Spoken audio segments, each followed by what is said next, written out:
I wouldn't fire Jimmy Kimmel. No, I wouldn't do it. Now, listen, Jimmy Kimmel is a shameful character and an absolute clown. But that being the case, I would not fire him. I'm not in the business of calling for people in the private sector to be fired because of things that I think are crass, are inappropriate, are gross. But do I fire Jim Kimmel this morning if I'm ABC, or do I call to fire Jim Kimmel this morning if I'm ABC? No, I'm not going to do it. I actually think that if you want to see a major news network continue to suck wind, then you should want Jim Kimmel to remain on ABC every single night because he is hurting a once great and legendary brand. But would I fire him? No, I wouldn't. Now, here's the backstory to all this in case you might have missed some of it over the last 24 to 48 hours.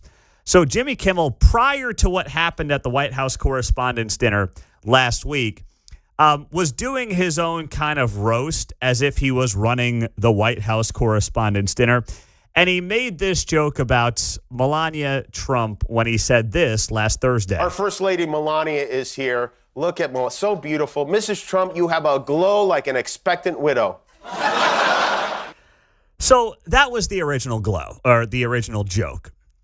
You know, he pans to a picture or a video of Melania Trump, and she has her usual stoic look about her. And Jim decides to go out there and think it's funny to say, you have the look of an expected widow. Now, once again, this was prior to a third assassination attempt against the president of the United States. But that joke that was seen by like 7 people before Saturday night got picked up in a lot of places Sunday into Monday. So last night, Jim decides he's going to open up a show and explain what that joke was all about. And here's what he had to say. So on Thursday, 3 days before the event, in order to keep that cherished tradition alive, I did my own version of the Correspondents' Dinner on my show. I put on a tuxedo. We pretended we had an audience of luminaries. We used old footage of the Trumps, of Pete Hegseth, J.D. Vance, Kid Rock, Vanilla Ice, all the members of his cabinet. And we made it seem like they were all together in a room. We had a little roast. Again, this was Thursday, and there was no big reaction to it until this morning when I greeted the day facing yet another Twitter vomit storm. And a call to fire me from our First Lady, Melania Trump, saying I should be fired because of a joke I made, again, 5 nights ago. It was a pretend roast. I said, our First Lady Melania is here. Look at her, so beautiful. Mrs. Trump, you have a glow like an expectant widow, which obviously was a joke about their age difference and the look of joy we see on her face every time they're together. It was a very light roast joke about the fact that he's almost 80 and she's younger than I am. It was not, by any stretch of the definition, a call to assassination, and they know that. I've been very vocal for many years speaking out against gun violence in particular, but I understand that the First Lady had a stressful experience over the weekend, and probably every weekend is pretty stressful in that house. And also, I agree that hateful and violent rhetoric is something we should reject. I do, and I think a great place to start to dial that back would be to have a conversation with your husband about it, because, by the way,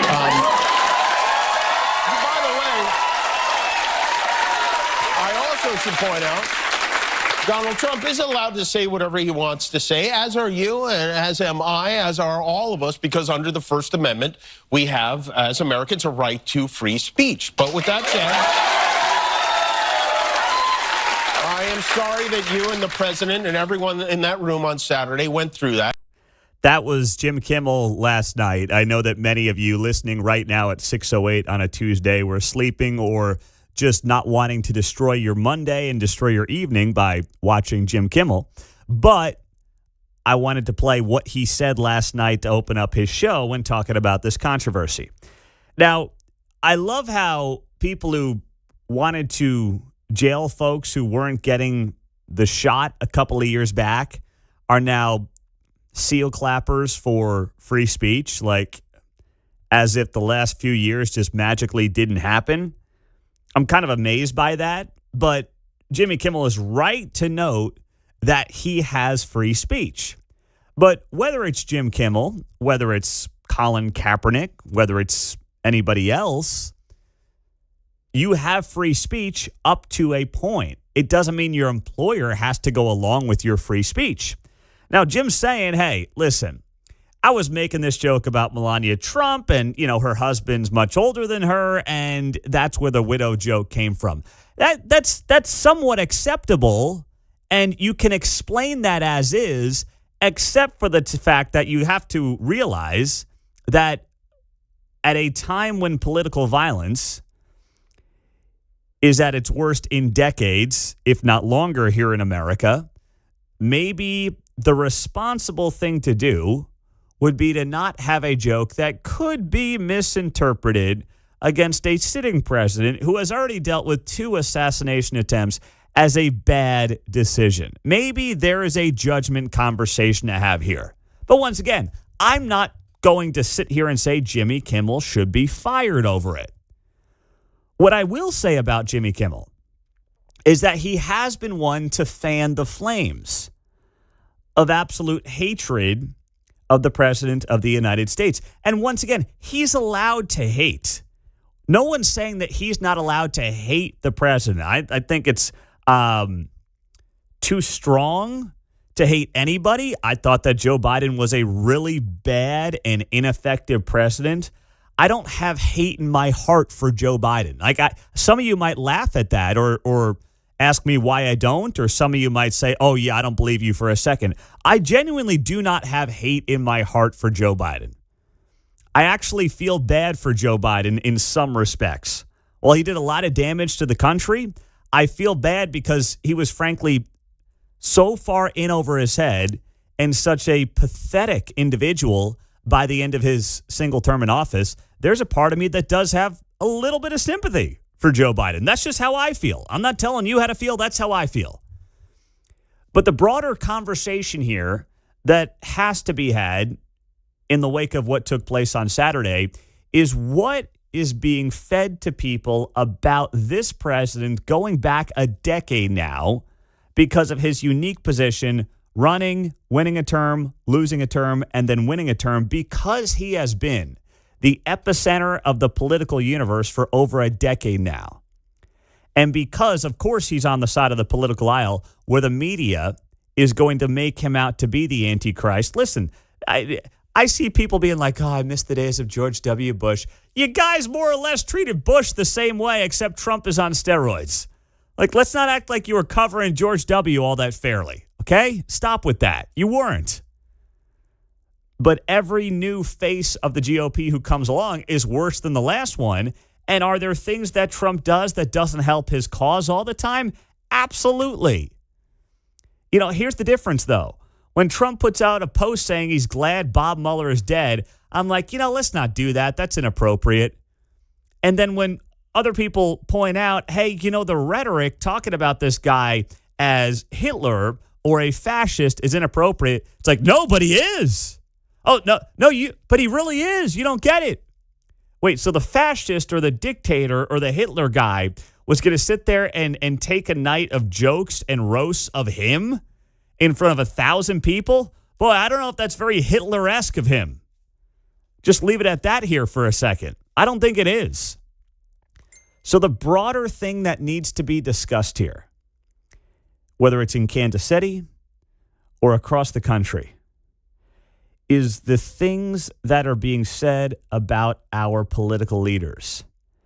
And whether it's said with a wink and a nod, whether it's said with a twinkle in the eye of, oh boy, that fascist, and the way that in a country of 330 million people, when loneliness and isolation are at record highs, and people can find communities on the internet to confirm any and all of their beliefs, it's a very dangerous road to go down. And that's where this country finds itself right now. And the answer is not to fire Jimmy Kimmel. That's not going to really solve anything. Some people might feel better about it for 24 hours, but it really doesn't change the narrative and the conversation that needs to be had across the country. Because you get rid of Jimmy Kimmel, nothing else changes. If actually things could get worse because other people may just dig in. It's interesting, the question of language here where people who want specific pronouns play fast and loose with various adjectives. Well, that is a great point as well. You know, suddenly they're like big fans of free speech. But if they claim they should use the women's room when you're like, hey, you're not a woman. Whoa! Microaggression. Oh, put them in the gulag. No, no, no. It's like you can't have it both ways, okay? You really can't.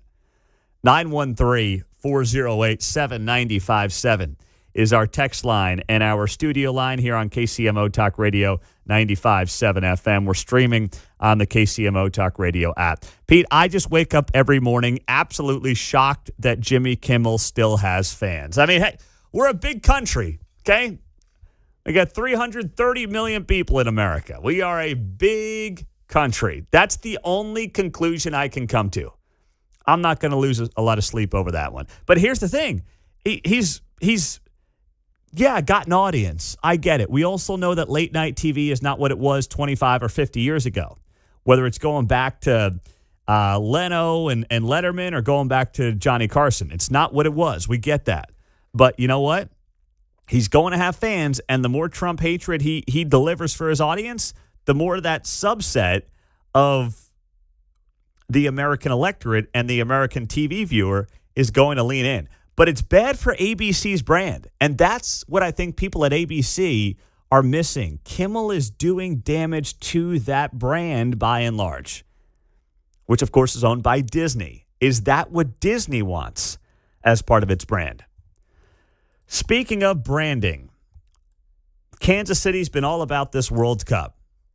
But there are some people right now very concerned that these big, big numbers and goals of visitors are not going to come to fruition. Who is saying what on that front? We'll tell you next on KCMO.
Vince Colonnese here. Join me for your lunch hour from 11 to 2 on 95.7 FM, KCMO Talk Radio.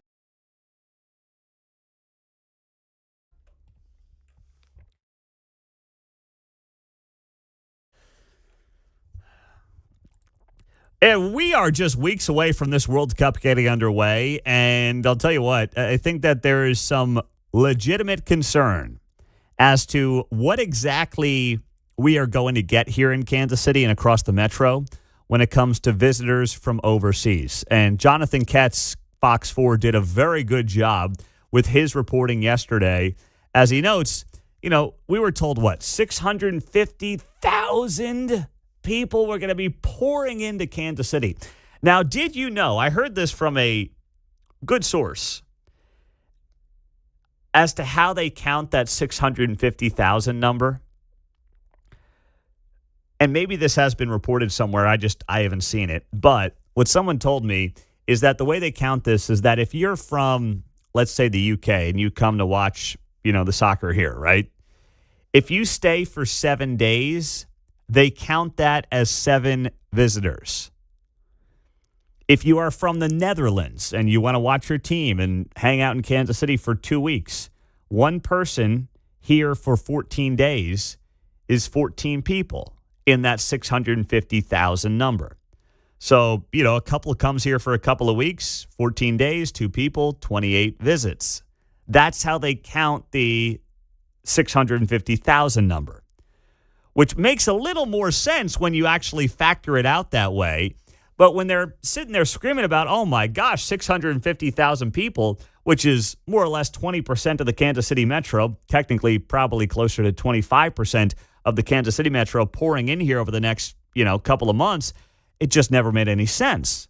Well, now there's concern as to whether or not these numbers, these frothy numbers, are going to actually come to fruition. And here's part of the story from Jonathan Ketz on Fox 4 last night. Monday's meeting comes just 3 days after one of the workers at 3rd Street Social told Fox 4 he didn't feel like occupancies at hotels are where they thought they would be just about a month and a half away. KC 2026's Director of Regional Impact, Tracy Welpley, says she's talked to consulates and embassies that are coming here from other countries. While we know there's been some delays in bookings, what they all say at the end of the day is you don't understand the power of football to bring people together and to get people to act and travel. Welpley is hoping people come to our metro regardless of whether they have match tickets. The FIFA Fan Festival at the World War I Museum is free, but you need a general admission pass to get in. I think that while international visitors in this number and variety are novel for this region, and so we put a lot of focus there. I think that we know that this is also a drive market, and we'll see those people here. Well, if it's a drive market, that just means Americans, right? That takes out a lot of the foreigners that were expected to come here to Kansas City for the 6 World Cup games that start on June 16th. I've been very optimistic about, first off, Kansas City pulling off a good World Cup thanks to the leadership of KC 2026. I genuinely believe in that leadership. Once they got the politicians out of there and they put the business people and the private sector in charge, led by their CEO, Pam Kramer, I'm not concerned at all about how that group is going to pull off this World Cup for Kansas City. But what I have been concerned about since day one, which KC 2026 really doesn't control, is whether or not the frothy tourism goals that were promised from day one are going to actually pay off. And as we sit here 6 weeks out, the first game is coming up on June 16th, Argentina versus Algeria. We're 6 weeks away from the first game, and now we finally got some hotel folks and other people saying, well, I don't know about this. Is this going to work out like we thought it would? Are we going to get this influx of people who are just going to be bursting our hotels out the front door and Airbnb? Boy, you're going to get, a couple of grand a night for your little shack and the whole thing. It just doesn't look, at least 6 weeks out, like it's playing out that way, John. Well, as a soccer follower, The fans that follow this, they're not out for these 2-week vacations. They're going to come, and then item number one on their budget is beer. Yeah. Right? Yeah. And so, and I'm not saying it's the hooligan thing, but I mean, a lot of these people are going to try to camp and do different things. They're not looking to check into the hotel for a week. Where are they going to camp? Under the interstate with the homeless people? What's their plan, do you think? Well, you make it up as you go, improvise, adapt, overcome, I guess. I guess. Johnny Mission Park. Well, if the English team, the Brits, they're over there at Meadowbrook, right? In Prairie Village. They got some nice green space over there. You could probably pitch a tent, but I'm pretty sure the Prairie Village residents are not going to really be having that. So that's going to be interesting to see how that plays out. Yeah, there may be some unintended problems here or Yes. unexpected issues. I would say there will be some unintended issues and problems here with all this. And on top of that, you're right. They're going to get here. They're going to figure out how to get their beer first, and then they'll figure out where to stay after the fact. And I'm okay with that to an extent. I mean, that's part of what you sign up for when you want to host the World Cup. But still, the idea of just this city just bursting at the seams and money falling all over the place, just look around the street corner and you're going to pick up a $20 bill, that doesn't look like it's going to happen. And that's why this was always, I think, a tricky spot when you overpromise and you set the bar so high. You just make it unachievable, and then you tick off a lot of people versus having the expectations a little bit lower, saying, hey, this can be awesome for Kansas City, not talking about 650,000 visitors, and just saying we've got a chance to do something really special and unique for Kansas City and leave it at that. You don't set the bar too high, and too many people, mostly the politicians, set the bar too damn high. 913-408-7957, especially if you're in the hospitality industry. Are you getting the sense that this thing is being overblown? Next.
from the nation's heartland. You're listening to Mundo in the Morning on 95.7 FM, KCMO Talk Radio. Countdown is on to the World Cup games right here in Kansas City. We've got the first one coming up on June the 16th, Argentina versus Algeria. But the question right now is, are we going to have the massive influx of people that we have been promised since the World Cup announced it was coming to Kansas City, and since it was announced that we'd be getting a quarterfinal here in Kansas City on Saturday, July 11th? There is legitimate concern right now that it's not happening, and we're starting to hear from more people in the hospitality industry that, at least as of today, and we're about to flip the calendar to May, it doesn't look like it's happening the way that people thought it would when it comes to things like hotel bookings, Airbnb bookings, and things of that nature. 913-408-7957. I want to hear from you if you're in that space, or even if you're not. Maybe you're trying to get an Airbnb out and you thought it would be just a windfall of cash for you, and you're maybe sitting on that Airbnb. Have your voice heard, because I think people need to hear this right now. Todd's in Olathe. Hey, Todd, you're on KCMO. Good morning. Hey, good morning. Hope you're doing well. I am extremely fearful that the NFL draft that was held in Kansas City in 2023 was a telltale sign of what is to come, because that was absolutely overblown in terms of economic impact.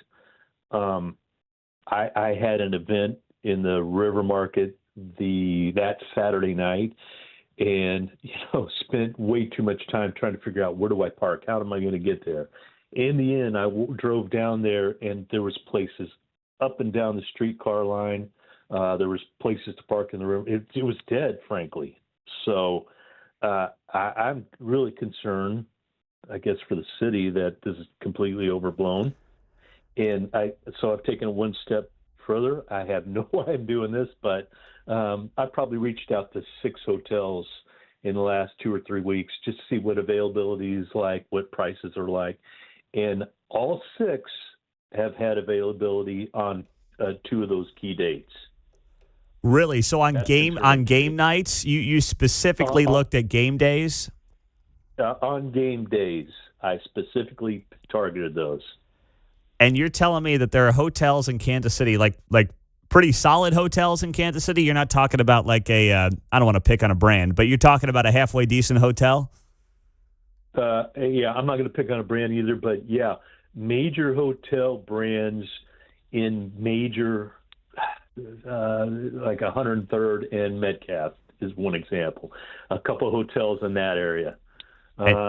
Over in Lenexa has new hotels going up at 87th, 435. I picked out a couple of those, and I picked out a couple downtown. All had availability. Well, that's an interesting study, because I'm looking right now at 2 of the Saturday nights in June when there are games in this town at Hotels.com, and some of the premier hotels in Kansas City. So this is not even in the suburbs. This is in Kansas City, have rooms I can book for Saturday nights in June when we have World Cup games, or at least one World Cup game happening June 20th. We've got a World Cup game, group stage game happening right here in Kansas City, and I can get a hotel at some of the best spots in town right now. That's it. Wow. Because I was told off, and in fact, I have an event in Maryville, and they're like, "Oh, you have to book 9 months early. It's going to affect St. Joe, Maryville. You better grab it now."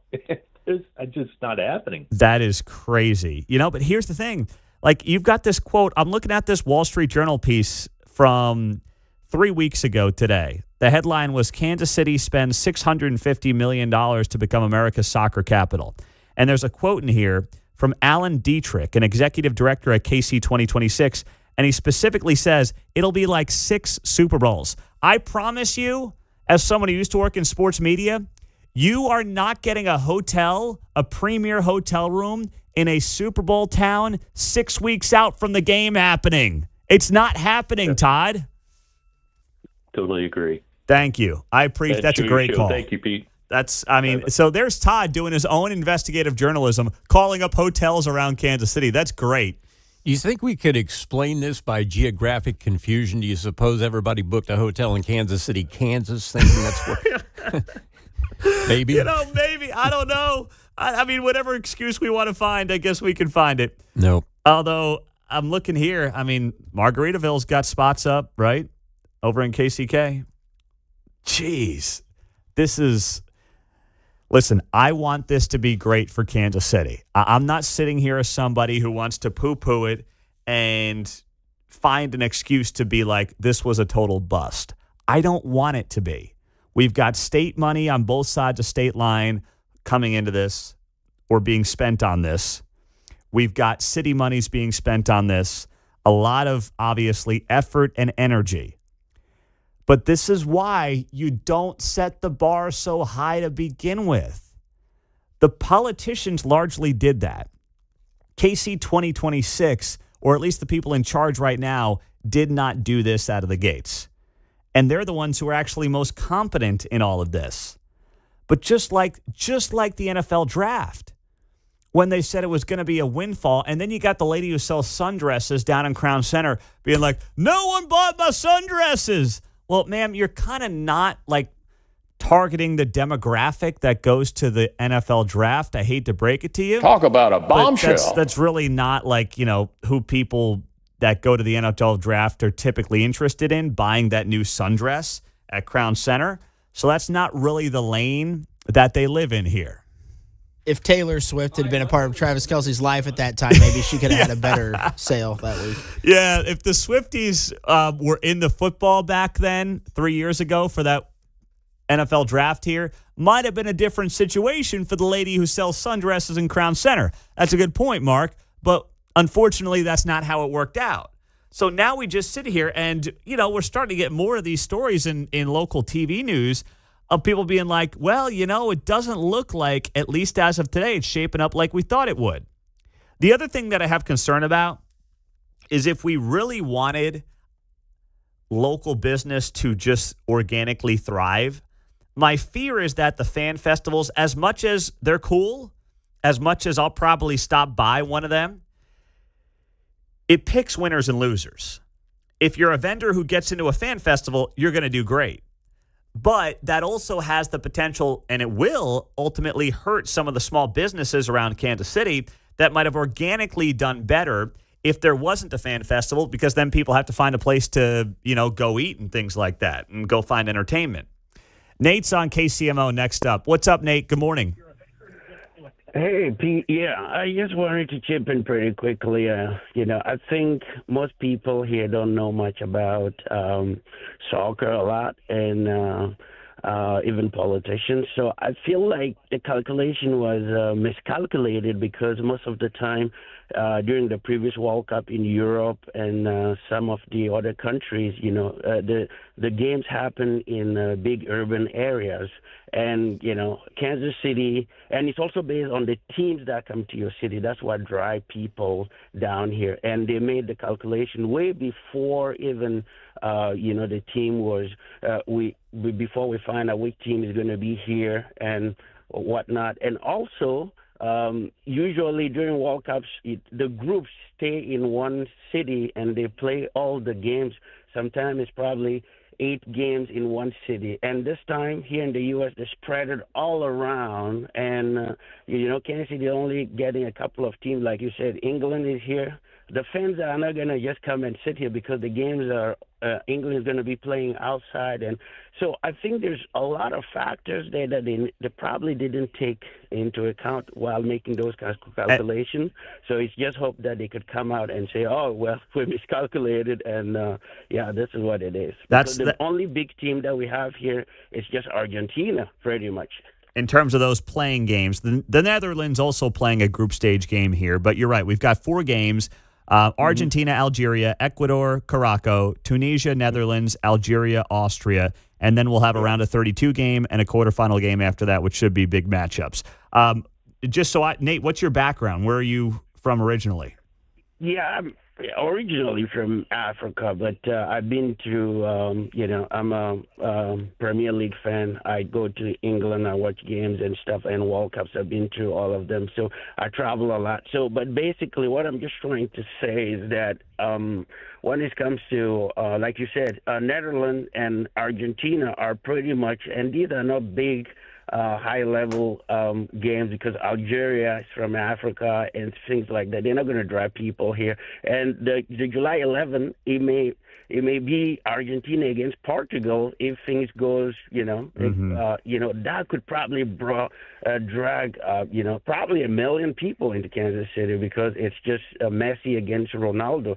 But other than that, I just feel like I know a lot about soccer. I travel to watch games, but looking at this, even myself, I'll probably just go to maybe the Argentina game, and I'm not even going to check out the other games or watch out anything. So, but I think also most of the people that are going to come here, the way I see it's probably the people are from Nebraska, some of the people that are curious to just see what's going on. But people flying out here, it's probably not going to be what they initially predicted. So. Yeah. Hey, Nate, that's a great call. Thanks for checking in on KCMO, and enjoy the games this summer. Have a good day. All right. You too, my man. This guy knows his stuff. We got to hook him up with John Anthony. Watch a little soccer together. Get them together for some Premier League on the weekends. Me and Nathan used to go to the same church together. So you know Nathan? Yeah. Oh, that's great. Real nice guy. Oh, look at that. Mark knows everybody in town. That's great. These guys are screening in and talking to their old church buddies here on KCMO. That's fantastic. We got a nice little community going on here. That's awesome. 913-408-7957 is our text line and our studio line right here on KCMO. That's a really interesting point, too. What is the breakdown of people coming from Omaha, coming up from Oklahoma City, from Dallas, or wherever to watch a game? Des Moines. Yes, exactly right. Chicago, whatever. They want to see a team. What does that look like? We're going to see more of that here coming up, I'm sure. I got a minute for you, Shonda. Go ahead. You're on KCMO Talk Radio. Hey, Pete. Thanks for taking the call. You bet. What I've been looking at is this Open Doors grant that was given. It's like $1.6 million, and they wanted businesses to apply for abandoned storefronts. Yep. But I've heard nothing about any of that money being awarded or anyone, touting that, hey, we are going to be right down there to sell their products or offer, a service, whatever that may be. So just interested in where that money went. Thanks for taking my call. You bet. Well, I did see a story the other day that there are, you're right, $1.6 million in the Open Doors Grant Program, and they have picked 18 businesses. If I saw this story right the other day, Kansas City has paired 18 vacant storefronts with local businesses for the World Cup so far. So it provides $10,000 in grants and rent subsidies to activate vacant spaces. Now, they got a $1.6 million investment. They've picked 18. That means you've got about $180,000 spent on a $1.6 million program when the games are 6 weeks away. That is government efficiency in an absolute nutshell right there. They've spent literally less than $200,000 out of $1.6 million on the grant, and first game's in 6 weeks. Way to go, everybody. Nice job. 6 at 6, top 6 stories in the 6 o'clock hour. We'll get to next on KCMO.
On Tuesday's Guy Benson Show, former Virginia Attorney General Ken Cuccinelli with a full analysis and breakdown over the Democrats' gerrymandering power grab, coming up at 2 o'clock on KCMO. 6:52, good morning. It is great to be here on a Tuesday. Scott Schwab, who's running for governor of Kansas, will be here just after 7 o'clock. He is the current Secretary of State. Looking forward to that conversation with Scott Schwab just over 10 minutes away. Let's do it. It's time for the 6 at 6 on KCMO Talk Radio. Number 1. Well, since we just had the World Cup conversation, let's start with what happened last night at the Merriam City Council meeting. They voted unanimously to approve extended alcohol sales during the World Cup, allowing bars and restaurants to serve drinks for nearly the entire day. The resolution allows alcohol service for 23 hours a day from 6 a.m. until 5 a.m. between June 11th and July 19th. City officials said the measure could benefit up to 18 local businesses, primarily bars and restaurants, that could see increased traffic tied to the international soccer tournament. And you know what? What happens when it's just the local drunks who end up taking advantage of the 23-hour open bar time in Merriam? You remember that time that... They don't care who's in there. They just want the money from the sales. Yeah. I mean, there might be a little trickle down to the government because, they'll get some sales tax revenue out of it. But the notion that, Merriam's just going to have all these foreigners here just crushing it at the local bar to watch games 23 hours a day, I mean, that is just wishful thinking. And as we're driving into work, we see people just stumbling out of the bars. That's what I mean. Who's on the roads at 4 a.m.? I'll tell you that right now. That's a problem, too. And, these people, they don't know how to drive on the right side of the road anyway. Never mind after a few pops. Right. Jeez. Number 2. Okay, next up in our 6 at 6. Somewhat of a public service announcement here. But a Richmond, Missouri teen is out of the hospital after he said a firework exploded in his hands. His friend was also badly hurt and is recovering at the University of Kansas Health System. His family said the firework was more like a homemade pipe bomb with metal shrapnel inside. All I saw was white and I couldn't hear, Carter Grabowski said. Carter lost his hands, while his friend has suffered severe injuries to both eyes. Both teens are now fighting every single day to heal. Don't go with homemade fireworks. We're approaching the summer season. Please be safe. Number 3. Okay, next up in our 6 at 6. Ron DeSantis, Florida governor's rolled out a new congressional map creating 4 more GOP-leaning districts in Florida. This, of course, is in response to what happened in Virginia as the race to the bottom continues in American politics, sad to say. Republicans right now have a 20-8 advantage over the Democrats in the Florida map. This would move them to a 24-4 Republican to Democrat congressional seats. But the controversy here is that there's a lot of push in the Tampa Bay area, which is more purple, and that is a risky move for the GOP. We'll see how this plays out. Number 4. All right, next up, Cole Allen, the guy who rushed the White House Correspondents' Dinner, was charged with attempted assassination yesterday of the President of the United States. He was in court to face federal charges after the scene on Saturday night resulted in shots being fired. Amazingly, Cole Allen is alive, and an FBI affidavit filed in the case yesterday revealed additional details about the planning behind the assault, with authorities alleging that Allen 3 weeks ago reserved a room for himself at the Washington Hotel, where the event would be held weeks later. Under its typical tight security, he then traveled across the country, checked himself in 1 day prior to the dinner, with a room reserved for the weekend. He has been charged with attempted assassination. Number 5. All right, rolling through the 6 at 6. The Royals open up against the A's today. They have won 3 in a row after a sweep of the Angels over the weekend at home. They now hit the road, and they got to win 3 against Oakland. Or what are they now? The Sacramento A's? I don't know. Yeah. They are going up against the A's on the road, and then they go to Seattle. So they want to keep this momentum going, and it's got to happen starting tonight against Oakland. And lastly, in our 6 at 6. Number 6. Let's start with, let's end with this. Governor Kelly has declared a state of disaster emergency after severe storms, flooding, and tornado reports around the state. The declaration covers damage from April 25th through April 27th and allows state resources to be used to assist local communities if needed. Governor Kelly saying in a statement, due to the severe storms and flooding that has impacted the state, I've declared a disaster emergency to ensure state assistance is readily available if needed. In the Kansas City metro, damage was reported in Miami County on Sunday near Wellsville, where the sheriff's office said at least 10 buildings were damaged. Amazingly, no one's been injured in Miami County with all these storms the last week or so. There is your 6 at 6. And speaking of Governor Kelly, someone who wants to replace her is Scott Schwab. He is the Secretary of State. He will join us coming up right after the news on KCMO.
Well, he is the Secretary of State of Kansas, and he also wants to be your next governor. He is joining us here on KCMO Talk Radio 95.7 FM. You can stream the show all day long on the KCMO Talk Radio app or at kcmotalkradio.com. Scott Schwab is here on 95.7 FM. Scott, good morning. It's great to have you on the show as we now start looking ahead to this governor's race here as people start dialing in on that. You know, you've been at it for a long time. I think you may have been the first one to announce. So what is the thing as people start to really focus on this race? You want people to know about you and your candidacy. Yeah, well, first off, good morning, Pete. And I appreciate you having me on. Well, first off, I'd tell folks I've done it. After being in the legislature and making policy, now I'm on the administrative side, actually doing policy. And everything we've done in the Secretary of State's office has worked. We've modernized, we've cut fees, we've made it more efficient. Just want to take that across the state so we can afford things like meaningful property tax cuts and things like that. So speaking of that, the property tax issue is one that the legislature failed to really move the needle on for a third straight year. As someone who knows both sides of this, obviously you were not part of the legislative process. But why do you think they keep coming up short? And what would Scott Schwab's plan be to rein in these property taxes? Well, so the last time we've done meaningful property tax reform, I was vice chair of tax, and the chair was Rick Carlson. And he passed last year, but I learned a ton from him. He was just such a statesman. And it takes two things to get property tax reform done. It takes consensus, and it takes a Republican governor. And I tell folks I can give you both. But there's two ways you can go at it. You can go after the appraisal process, so you slow the increase of the evaluations, or you can go after the mill.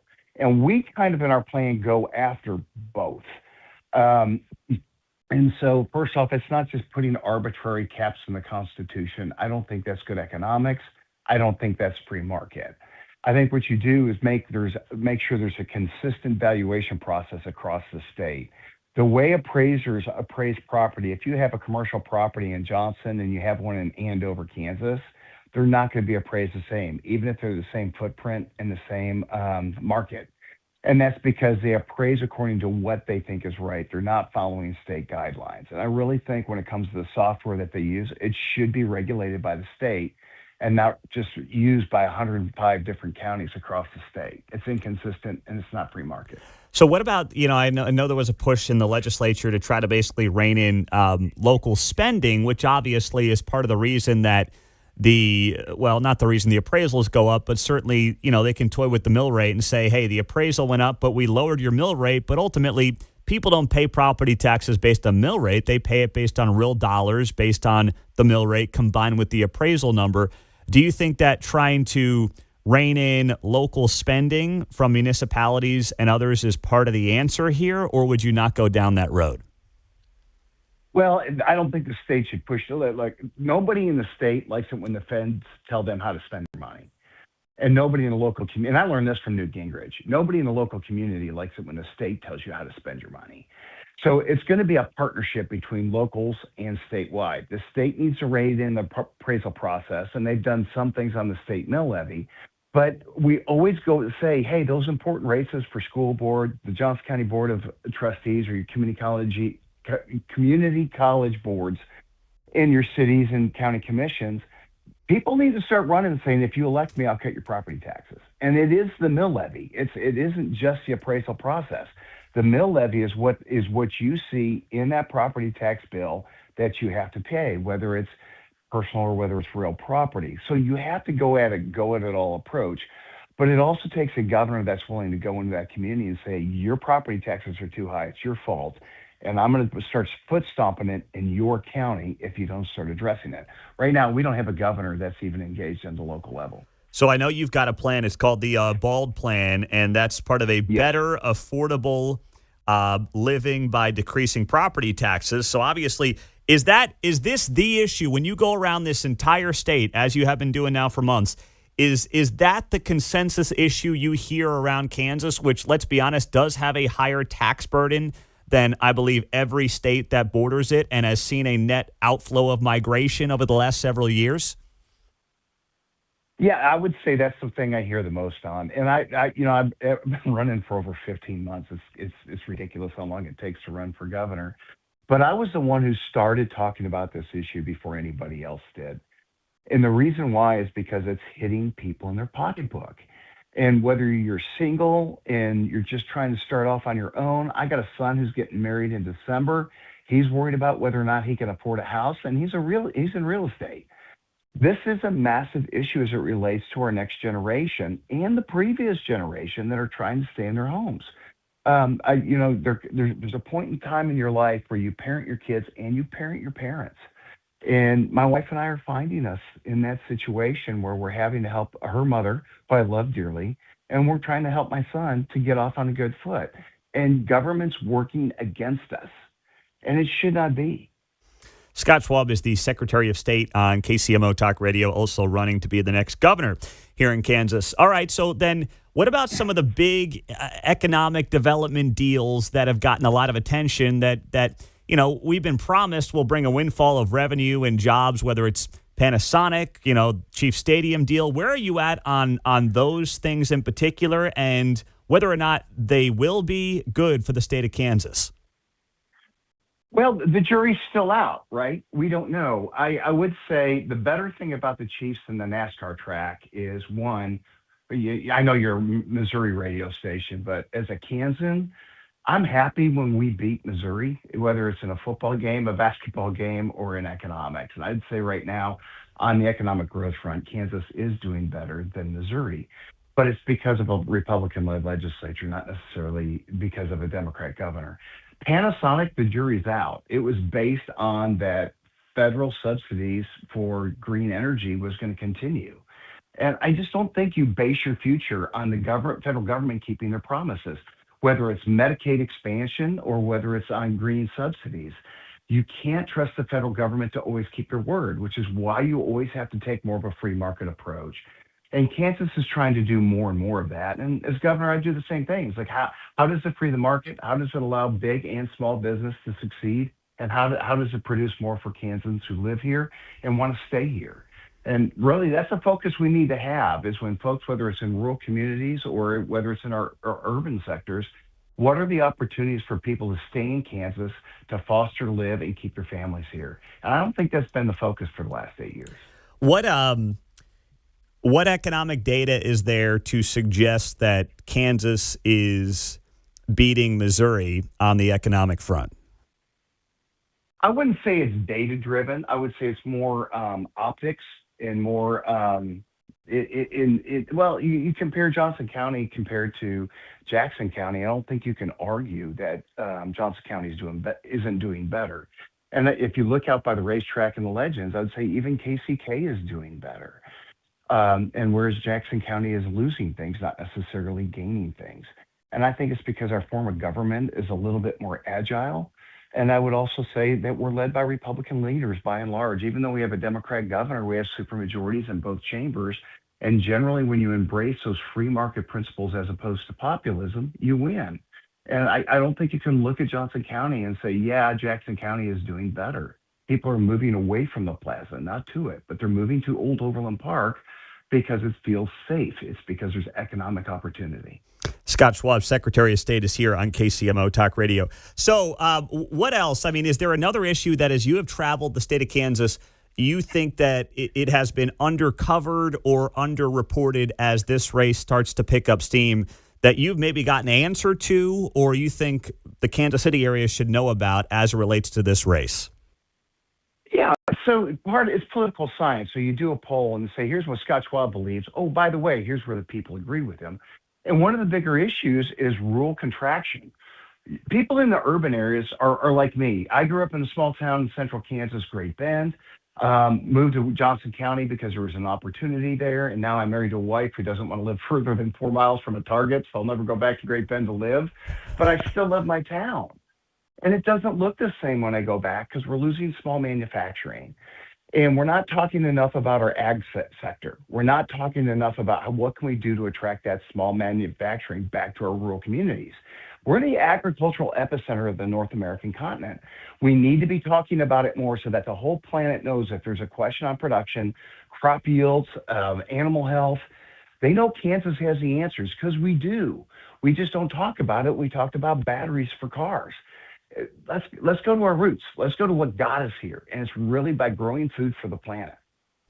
There you go. Scott Schwab on KCMO Talk Radio. Part of the pitch, I know, is going to be getting a Target in Great Bend. That's maybe, down the list, but it's going to be on the list, I can tell. Hey, thank you so much for being here. There won't be tax subsidies for it, though. Yeah. All right. Well, we can all agree on that. I like that. Scott, thank you for the time. Best of luck on the campaign trail, and we'll talk to you soon as this race heats up. Thank you, Mr. Mundo. Have a good morning. All right, you as well. That's Scott Schwab. Good to have him on the show. 913-408-7957. That is our text line and our studio line on a Tuesday morning. We're a half hour away from your next chance to win tickets to Morton Amphitheater, opening up this summer on the Missouri side of State Line. You get to pick which show you want to go to between Luke Bryan on July 9th, Jason Aldean on July 25th, and Hank Williams Jr. on September 19th. You pick which one of those three shows you want to go to if you are the winner coming up in a half hour. 2 chances every day this week with us here on KCMO at 7:45 and then with Keatsman at 10:45. Next, boy, Mayor Lucas took it on the chin on social media. We'll tell you why next on 95.7 FM. Now, when you invite someone into your house for, let's say, a remodel or something of that nature, what do you want the one thing, beyond obviously doing a good job, what's it come down to for you? Well, it should come down to trust. And when it comes to trust in that sector, I know it can be difficult to come by. But that's why you make the call today to CMP Construction here in Kansas City. They literally build that trust one room at a time. They are family-owned. They're KCMO Talk Radio listeners, Kansas City company, run by Chris and Teresa, and that matters. That's how they've kept people coming back in Kansas City time after time, job after job. CMP Construction will work with you on your schedule. They'll get you that free estimate and walk you through the process on whatever it is you need to upgrade in the house. Kitchens, bathrooms, basements, a full remodel. CMP Construction focuses on the, yes, quality craftsmanship, of course. You can't go on for decades in Kansas City without that. But clear communication and just doing things the right way, start to finish, no pressure, no runaround, just honest guidance and realistic expectations. That family-first approach is why Kansas City continues to return to CMP Construction right here in Kansas City. You can find them online, reach out to Chris and Teresa, tell them we sent you here at KCMO Talk Radio, and see their work at their website, cmpremodel.com. That's cmpremodel.com, and start the conversation today.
From Overland Park to Parkville, you're listening to Mundo in the Morning on 95.7 FM, KCMO Talk Radio. If you missed Bill O'Reilly yesterday, he was here on KCMO Talk Radio, and it was a fantastic interview after he was in the room on Saturday night for the White House Correspondents' Dinner. So please, if you want, go check that out on the podcast, wherever you get your podcasts, Apple, Spotify. We break out all the interviews. So if you just want to catch up with Scott Schwab, Secretary of State who wants to be your next governor in Kansas, that will be up on the podcast after the show as well. So subscribe to it. Apple, Spotify, Google, wherever, and search Pete Mundo. You can find it there. So Mayor Lucas he got dragged a bit last night on social media. So he posted a screenshot of his post on X, and he was sharing a post from Senator Rand Paul out of Kentucky, who said he's dropping a bill tomorrow to build the White House ballroom. And obviously, I'm sure he wants to spend some money on that, as it seems like politicians want to do. Right now, they're looking at potentially $400 million. So the mayor shares this post with his commentary saying, quote, "Hear me out. Can we build 500 million new units of housing in our country first?" is what the mayor said. And he got hundreds and hundreds and hundreds of comments on this thing.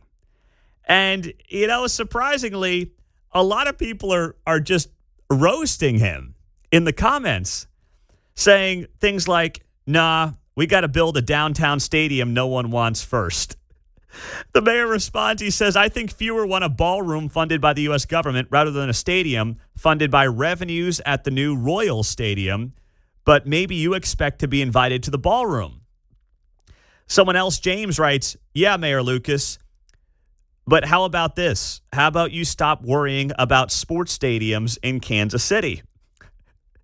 Oh, my gosh. Someone else writes here, "I wonder how many units of housing Kansas City should build before they pay for a ballpark downtown." Oh, my gosh. Mike writes, "Hear me out. Can we get the $500 million from the stadium back and use it to fix the potholes?" I mean, this is just roast after roast after roast of the Kansas City mayor. I figured that people would be like, "Yeah, you get him, Mr. Mayor. You stick it to the White House." Instead, it seems like he's just getting roasted here over the Royals deal in the comments. Greg writes, "Now do that with money wasted ... on the Royals." Sella writes, "Can you just do your job? Stop corrupting our water bills." I mean, this is not what he expected. The mayor, I think, expected people to drop in the comments and be like, "Oh, yeah, you stick it to the White House. You tell Trump to go pound sand." Instead, he's just getting, just destroyed. Jay writes to him here, "Bet you could have built some of that with the $600 million you found, quote, for the Royals," end quote. The mayor writes back, "Well, Jay, the problem with the Royals money is the money leaves if they leave, so we can't reallocate it to housing." And that's obviously been a big push of his over the last, couple of weeks or so since this plan rolled out. Luke writes, "You're the most divisive mayor Kansas City has ever had. You've ruined the spirit of our city." The mayor writes back to Luke, "So you support my plan to spend the ballroom money on housing in our community and around America? That is a popular U.S. position." Now, I will say, as much as I'm getting a kick out of the mayor's comments section on Facebook, Republicans have got to be careful here with this ballroom thing. I know that Trump obviously is looking back on Saturday night and saying, "We're building this ballroom so there can be more events at the White House that are safer and more secure." That's cool. That's fine. But Republicans can't lean too much into the ballroom. Okay, you got gas prices over $4 a gallon. Inflation is showing signs of picking back up. It would be wildly out of touch to lean in on a ballroom that 99.999% of the American people are never going to see. Making it a culture war topic is a dangerous play right now for the GOP when people are feeling the pinch on gas and food. I would tell them, You want to build it? Fine. Okay? There are security reasons for why you should want to build it. But do not go out of your way to make this like a cultural flashpoint issue that you think you'll win the day on. Do it because, you know what? I get it. It's something that other presidents will benefit from far more than Trump, but please don't lead into it too hard. 913-408-7957. Speaking of gas prices, how it was framed locally in the Star is hilarious. Next.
from Smithville to Shawnee Mission. You're listening to Mundo in the Morning on 95.7 FM, KCMO Talk Radio. No. There is a push to, yes, from Republicans spend $400 million on the ballroom. I know many of you are asking on the text line, wait, I thought the ballroom was going to be privately funded.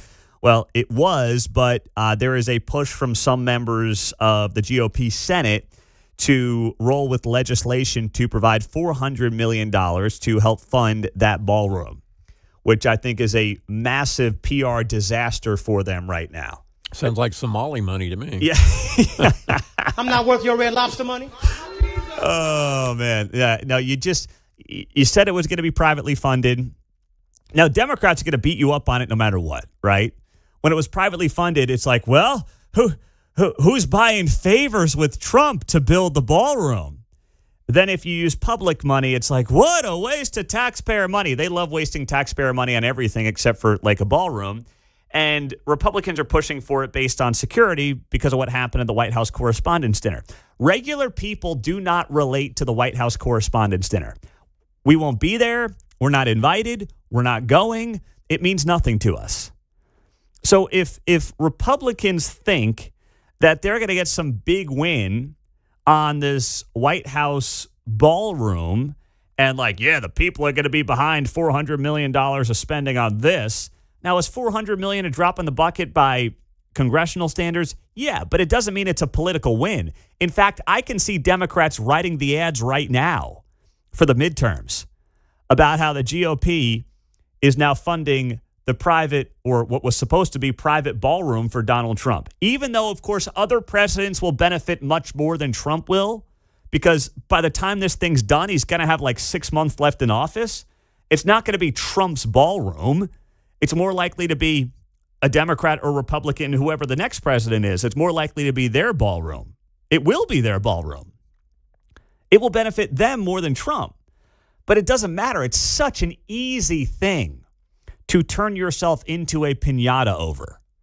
If you double down on, we're going to stand by the ballroom, that 99.99% of America will never go inside when their gas prices are topping $4 a gallon. I mean, that is just a political suicide is what it is. And it's potentially the dumbest thing they could really try to double down on right now. But hey, when it comes to dumb ideas, don't put anything past the GOP. You know, they certainly know how to be their own worst enemy sometimes, sad to say, but it's also true. So where are we at right now on gas prices? Well, overnight, AAA reporting that the average gallon of gasoline is now over $4 a gallon, and that's, of course, not a good situation. I meant to check as I was driving in this morning. I haven't filled up in a few days. I should check Gas Buddy, but we're probably, mid-threes right now, I think is what I've seen more or less around the area. Either of you guys looked up lately? 354 to 359 in my area. Yeah, Okay. 349 for me. All right. So we're in the mid-threes. How is the Kansas City Star covering this? Well, they wrote a piece yesterday. KC area drivers sound off on high gas prices, writes the Kansas City Star. They write here, a gallon of gas costs about $1 more in Missouri and Kansas than it did before the war began back on February 28th. Missouri and Kansas enjoy some of the lowest gas prices in the country, but the surge is still hitting people's pocketbooks, writes the Star. Talia Smith told the Star, quote, it's just higher, so that means you get less treats for yourself. You have to feed your car instead. Well, I'm not sure that was the best quote I would use. You know, the treats, I get it. Probably should be skipping the treats in general. Sorry, Quick Trip, but, you know, probably best for everybody to skip out on the treats. They go on the note here.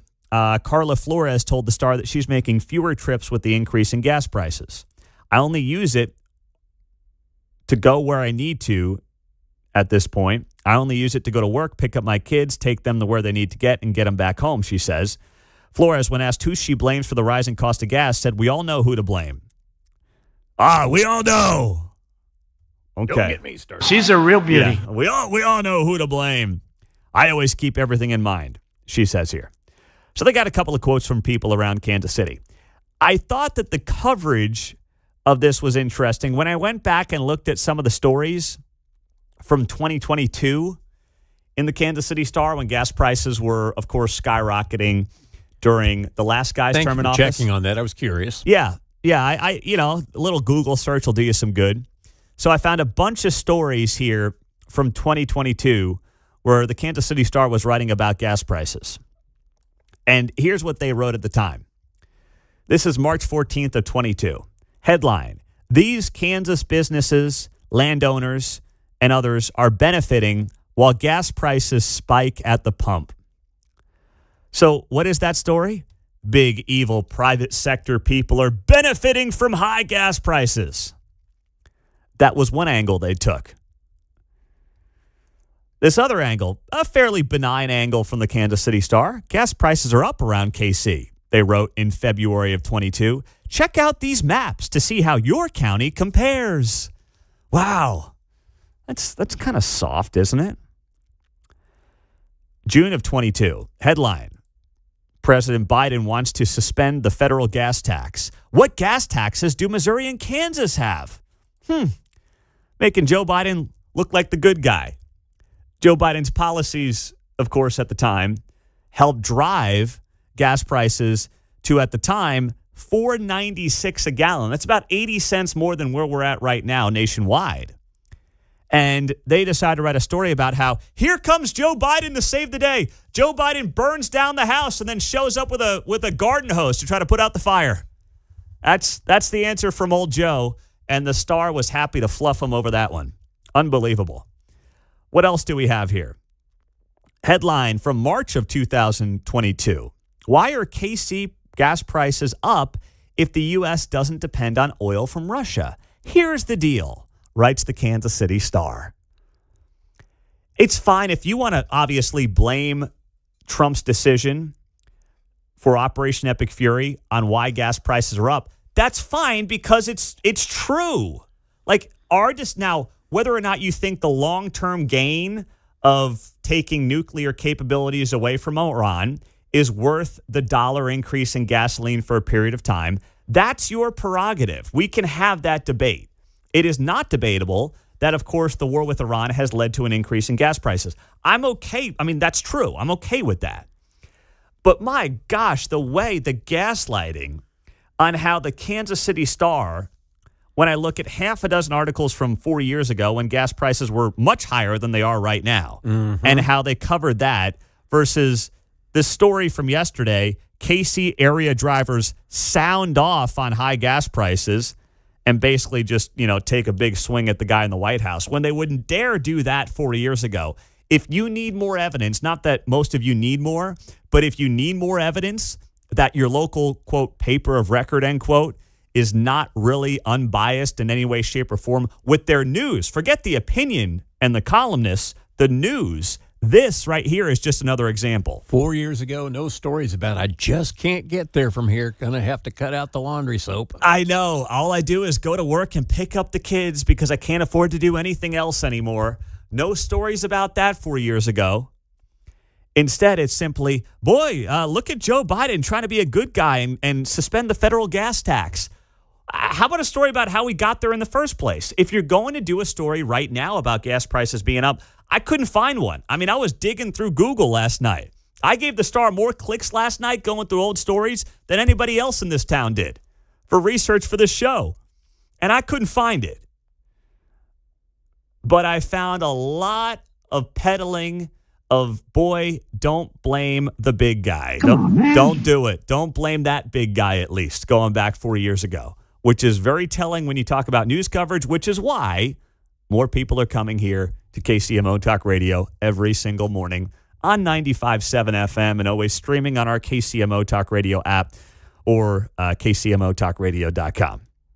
I will have to fill up at some point this week. I know I'm getting close. I was looking at the gauge this morning, and I'm like, I'm probably 3 days away from my next fill up, give or take, about halfway.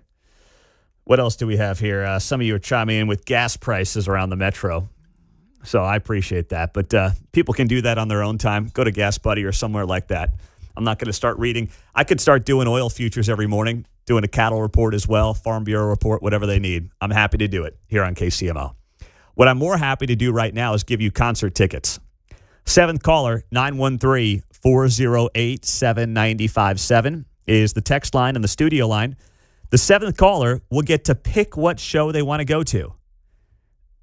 Luke Bryan, Thursday, July 9th at Morton Amphitheater. Jason Aldean, Saturday, July 25th, also Morton Amphitheater, or the third show. Hank Williams Jr., Saturday, September 19th. All these shows at Morton Amphitheater. The seventh caller gets to pick which show they want to go to. 913-408-7957. That's how you join us here on KCMO. Hey, we finally heard from an area congressman in the wake of Saturday night and what happened in Washington, D.C. at the White House Correspondents' Dinner. My problem is I think it may have been AI generated. I'll tell you who and why next.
All right, little Hank Williams Jr. coming back after our winner made their selection between Luke Bryan and Jason Aldean and Hank Williams Jr. Who's our winner, John? Amazing. Mark nails it again. Kelly Smith is listening in Overland Park. Kelly's going to be checking out Hank Jr. in September.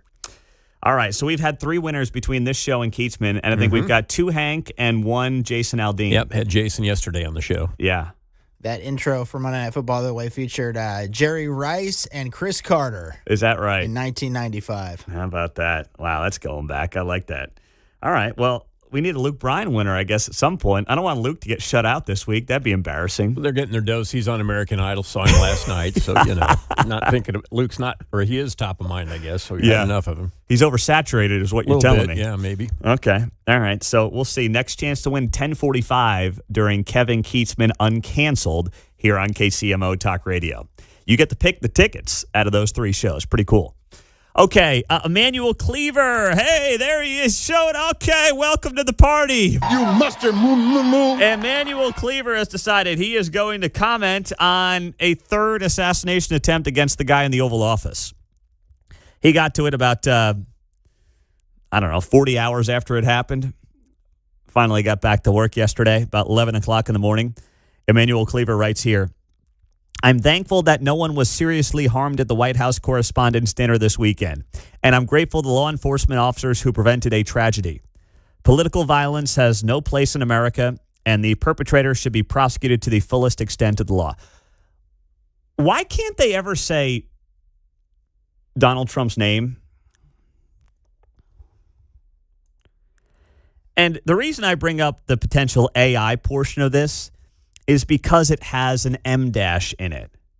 If you have not seen the overusage of M dashes lately, find it. It's a long punctuation mark. It's like, just the big long line going horizontally. It's a super hyphen. Yes, that's a good way to phrase it, John. It's a super hyphen. ChatGPT and other AI models love M dashes. And Emmanuel Cleaver has a big old M dash right in it. It's AI's version of Yes. And Emmanuel Cleaver had that in his post. But for some reason, they just can't say. He may have told that. He may have dictated that. Please. That's very funny, though, John. Very funny. They just can't say, hey, you know what? Can we not target the president of the United States? I don't think that should be something that Democrats shy away from saying. But for some reason, they just can't get there. This is not a one-off. It's now the 3rd time in less than 24 months. And, Emmanuel Cleaver hasn't had the worst rhetoric of members of Congress. But, he's written some pretty nasty things on social media over the last 15, 16 months or so, which, for a pastor, not sure that's the best look for him. Meantime, you look at some of the political violence that's taken place. I mean, you go to the assassination of Charlie Kirk. Let's not forget the attempted assassination of Brett Kavanaugh, the attempted assassination of Pennsylvania Democratic Governor Josh Shapiro, who, by the way, was attacked by an anti-Israel fanatic radical to his left.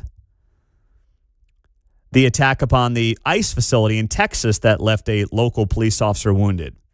Multiple ICE facilities have been attacked in recent memory.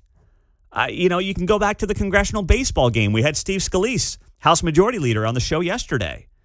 He was shot during that congressional baseball game in 2017 by a fanatic on the left side of the aisle. Like, that's what's happened here.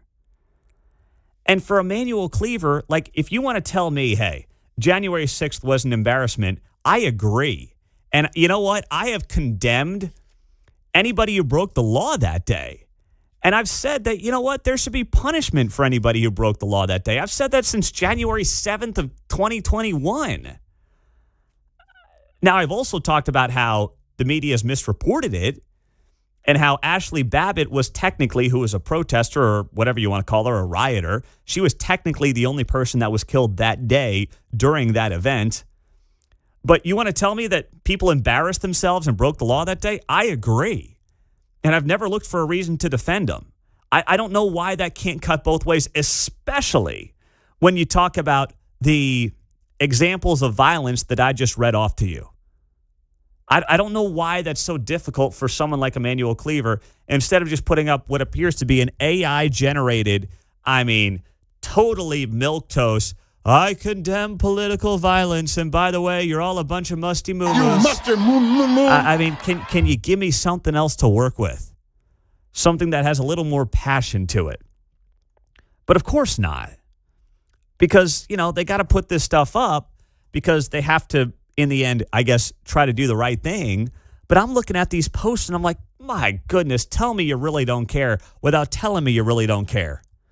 And could you imagine how Emmanuel Cleaver would have reacted had this been Barack Obama? Just compare that for a second here.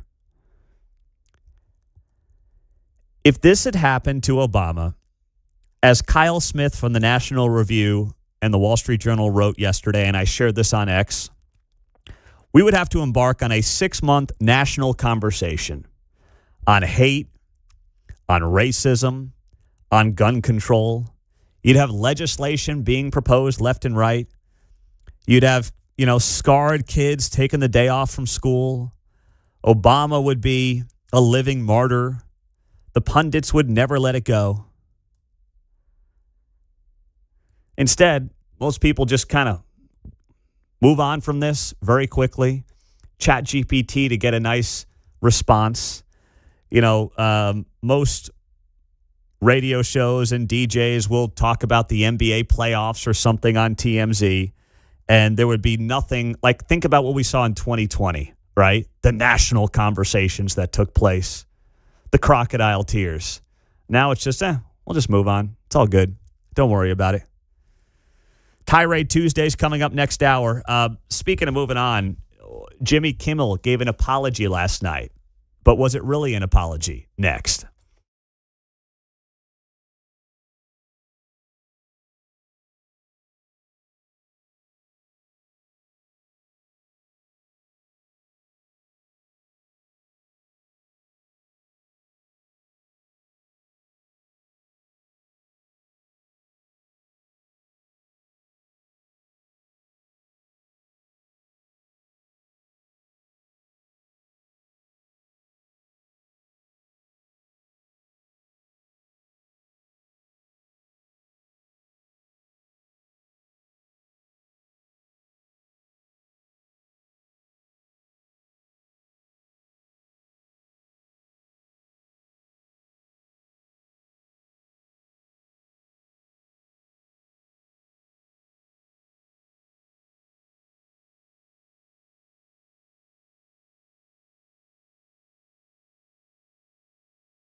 We got an apology, if you want to call it that, last night from Jim Kimmel. He hosts a late night show you may have heard of. And he gets up there last night and he addressed, of course, what has been a controversial few days for him following the White House Correspondents' Dinner that took place on Saturday night, where, of course, a gunman showed up, tried to get through security, and tried to fire off shots in the ballroom. Didn't come within about 40, 45 yards or so after getting through security, was somehow arrested and alive after the Secret Service took him down. But the original joke from Jimmy Kimmel came last Thursday night when he said this. Our First Lady Melania is here. Look at Melania, so beautiful. Mrs. Trump, you have a glow like an expectant widow. So that was last Thursday night. Of course, in the wake of what happened on Saturday, that joke looks even worse. How did Jimmy Kimmel describe the criticism and the blowback? Here's part of what he had to say. It was a pretend roast. I said, our First Lady Melania is here. Look at her, so beautiful. Mrs. Trump, you have a glow like an expectant widow, which obviously was a joke about their age difference and the look of joy we see on her face every time they're together. It was a very light roast joke about the fact that he's almost 80 and she's younger than I am. It was not, by any stretch of the definition, a call to assassination, and they know that. I've been very vocal for many years speaking out against gun violence in particular, but I understand that the First Lady had a stressful experience over the weekend, and probably every weekend is pretty stressful in that house. And also, I agree that hateful and violent rhetoric is something we should reject. I do, and I think a great place to start to dial that back would be to have a conversation with your husband about it, because, by the way,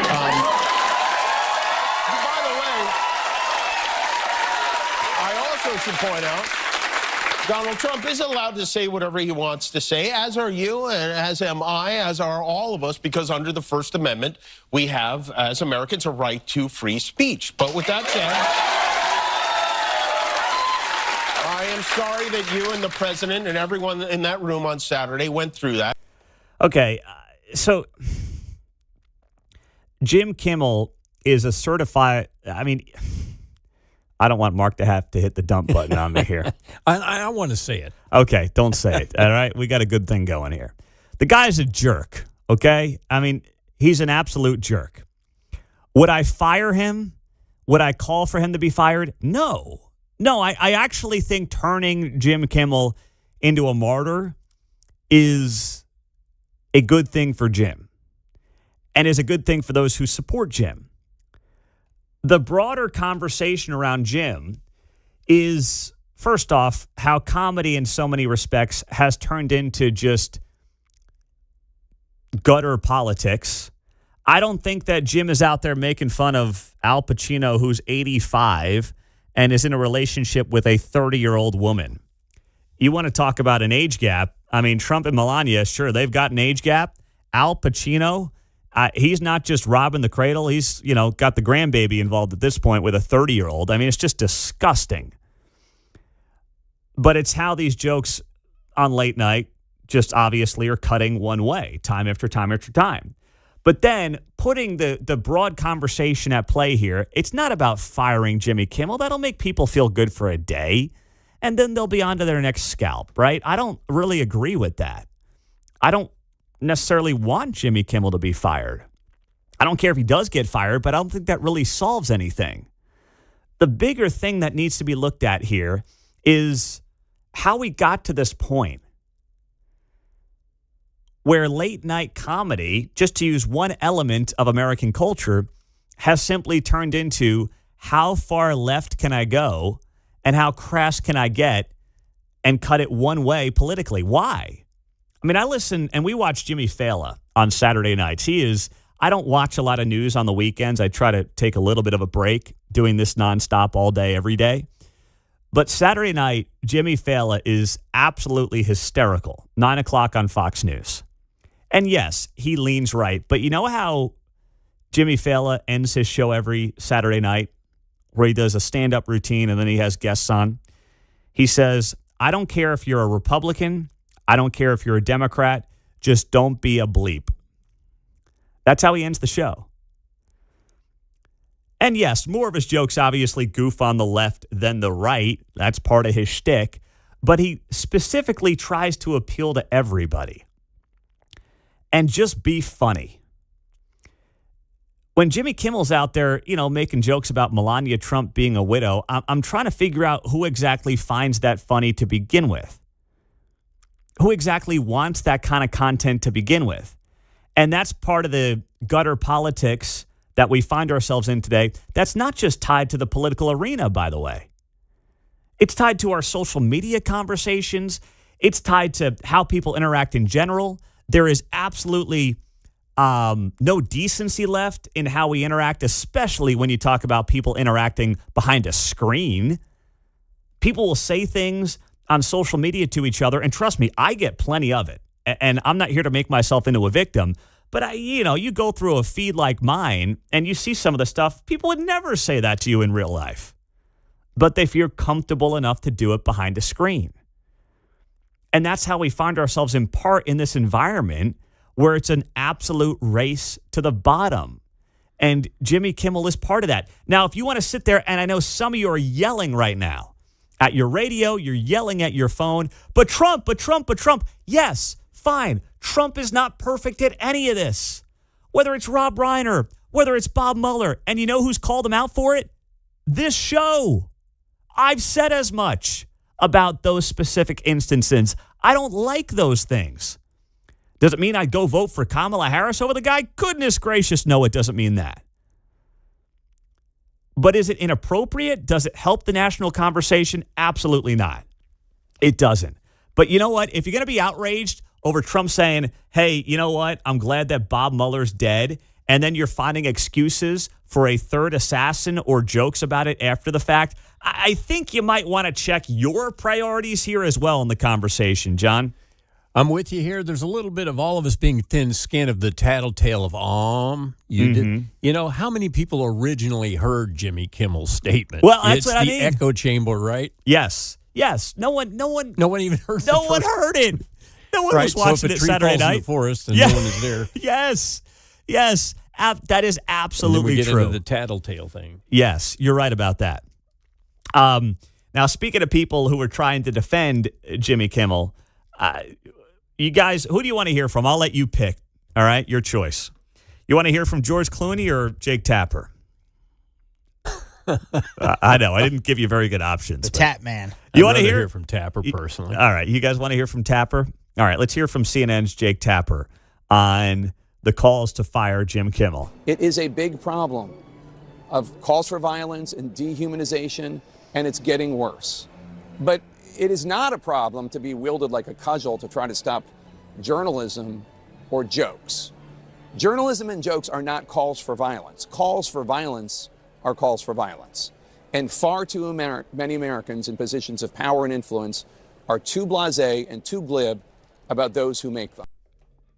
So, just so I'm clear, calling Trump Hitler is journalism, according to Jake Tapper, which then in no way potentially drives crazy people to try to do crazy things against those in power.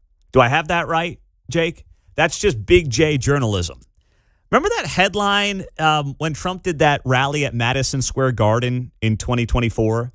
And it was like, on the anniversary of the Nazis coming to MSG, Trump holds rally at Madison Square Garden. That was maybe October of 24, a month before the election. So that's, just so I'm clear, that right there is just journalism. The way they cover Trump is just capital J journalism. Got it. Okay. I just want to make sure I understand Jake Tapper correctly. And I guess that I do as much as I possibly can. Okay. Thank you very much for that insight, Jake. It's good to know. And let's not forget that there's been a lot of photos since that comment yesterday of Jake Tapper hanging out at Jimmy Kimmel's dinner party at his home in the mountains of Idaho.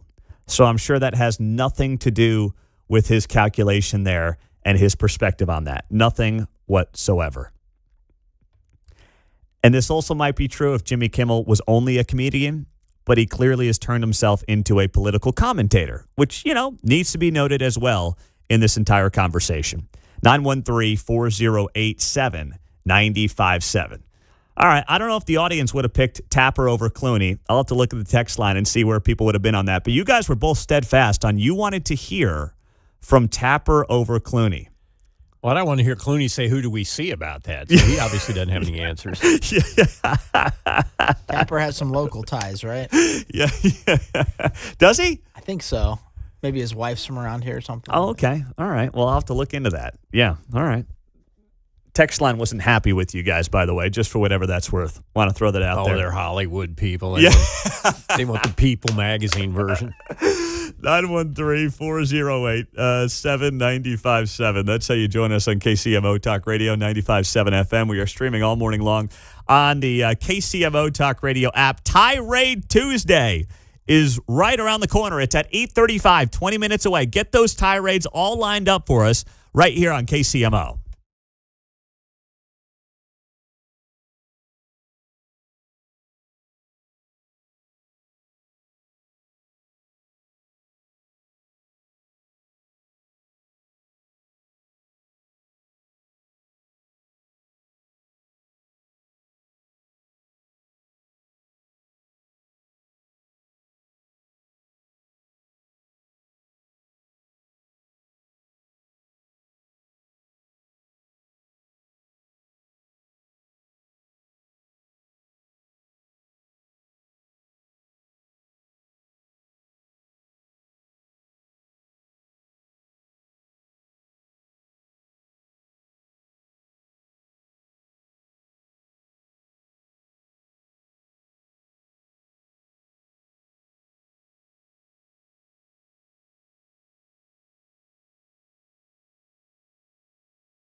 On Tuesday's Guy Benson Show, former Virginia Attorney General Ken Cuccinelli with a full analysis and breakdown over the Democrats' gerrymandering power grab, coming up at 2 o'clock on KCMO.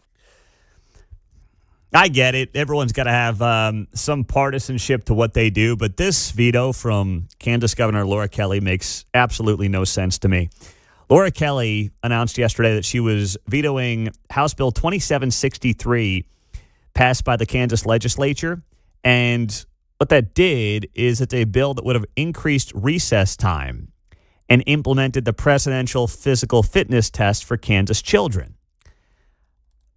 We've got a childhood obesity problem. Why would you not want this to be law in Kansas? Because a Republican legislature passed it? If you're Laura Kelly and you're truly middle of the road, unless that was just a shtick to get elected twice, what's the case to be made against signing this piece of legislation? Well, here's the reasoning for Laura Kelly vetoing this bill that would have increased recess time across the state of Kansas. She writes here, quote, I wholeheartedly believe that elementary students need a minimum of 30 minutes of recess every school day.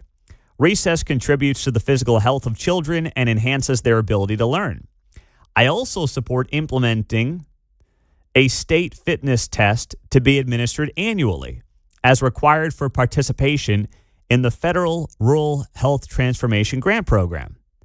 The leadership of the State Board of Education and the Kansas State Department of Education have agreed to begin taking the steps to implement the fitness test once federal guidance is provided to the states. They will further reaffirm their recommendation that elementary schools provide a minimum of 30 minutes of recess every day and work with any school districts not currently following their recommendation to facilitate implementation wherever feasible. I appreciate the State Board of Education's willingness to use its constitutional authority to modify curriculum requirements mandated in this House Bill 2763. What the heck is that? So you're saying you like the idea, but you don't like the idea of it being implemented by a Republican legislature? That's the only thing I can think of here as to why she didn't sign it. She basically said, yeah, it's a pretty good idea, but she wants to wait for guidance from the feds given to the states. Well, hold on. You can't stand the guy who's running the country, so why would you want to wait for him to move ahead with how to implement this?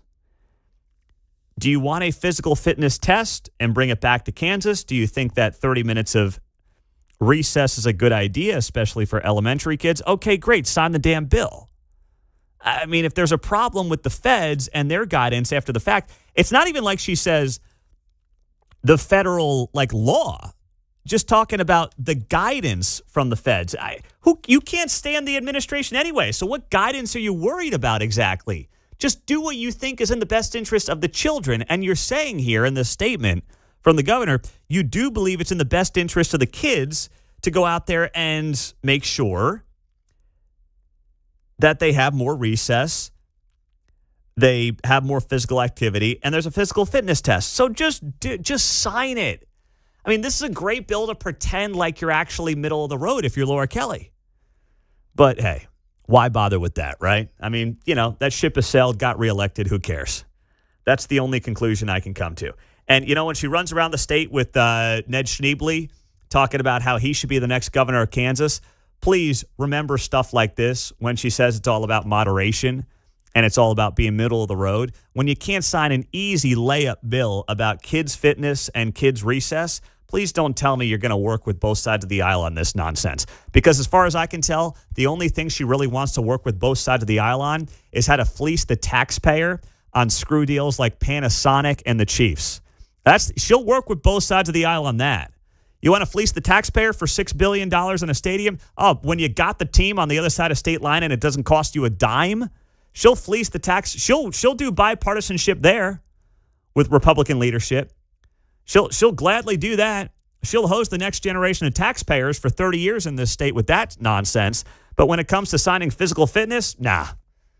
Keeping kids in shape, I'll pass on that one. with some roundabout explanation. That's embarrassing. Hey, remember when some of you were upset about public schools banning cell phones? This passed in Kansas this year, right? We talked a lot about it. And some people, weirdly, on both sides of the aisle are like, no, we must not do this. Local schools already have their guidelines in place. Well, apparently they're not worth the paper they're written on. So now you actually have a state law on this stuff. Well, how about this coming out of Texas? Dallas school district officials say that district-wide, they have seen a significant increase in library book checkouts, which they largely attribute to students no longer having cell phones with them during the school day. Public officials, now that are almost 1 year into their first statewide cell phone ban, and North Texas school districts in particular, are seeing very positive impacts. From the first day of school to March 31, 2026, last month, the district reported an increase of more than 200,000 additional books being checked out compared to the previous year. In 2024-2025, they had about 872,000 books checked out. This school year, they've had nearly 1.1 million books checked out. That is an increase of 25%, with books being checked out from the school district in Dallas since they banned cell phones. I don't think that's just a coincidence. I don't think that it's just, happenstance that kids are suddenly going to their library and looking at books and finding other ways to be entertained beyond the stupid screen in our pockets that we're all, admittedly, way too much obsessed with. So as Kansas schools go ahead with that cell phone ban, and some people insist, this is not worth it. It's going to cost the local school districts millions and millions of dollars to be implemented. No. It's not going to cost you that much. Stop lying. Stop grifting for more money. And just realize this is in the best interests of the kids. Getting them in front of books. Now, I guess, we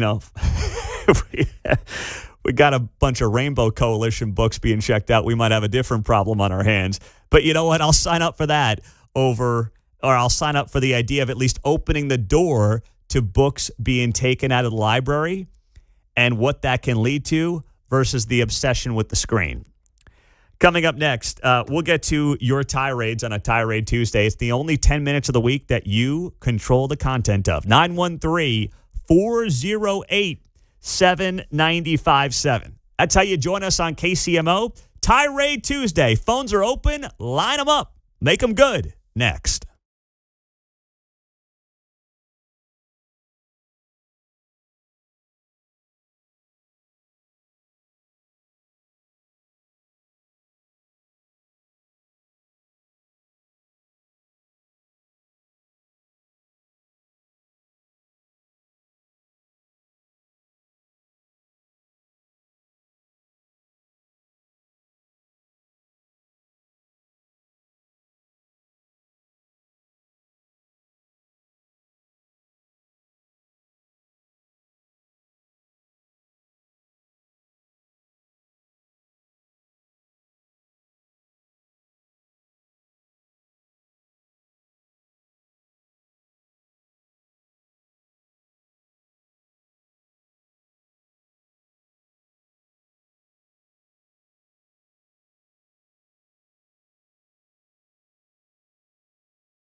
Coming up at 10 o'clock, it's Uncanceled on KCMO Talk Radio, right after Pete Mundo and Mundo in the Morning.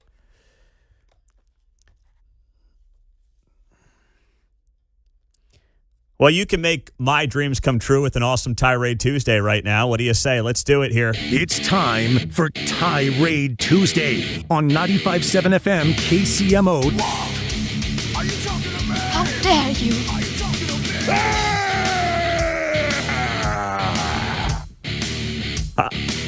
Tirade Tuesday. Let's do it. 913-408-7957. Line them up. Let's start with Jack. He is in Wyandotte County. Jack, what's your tirade?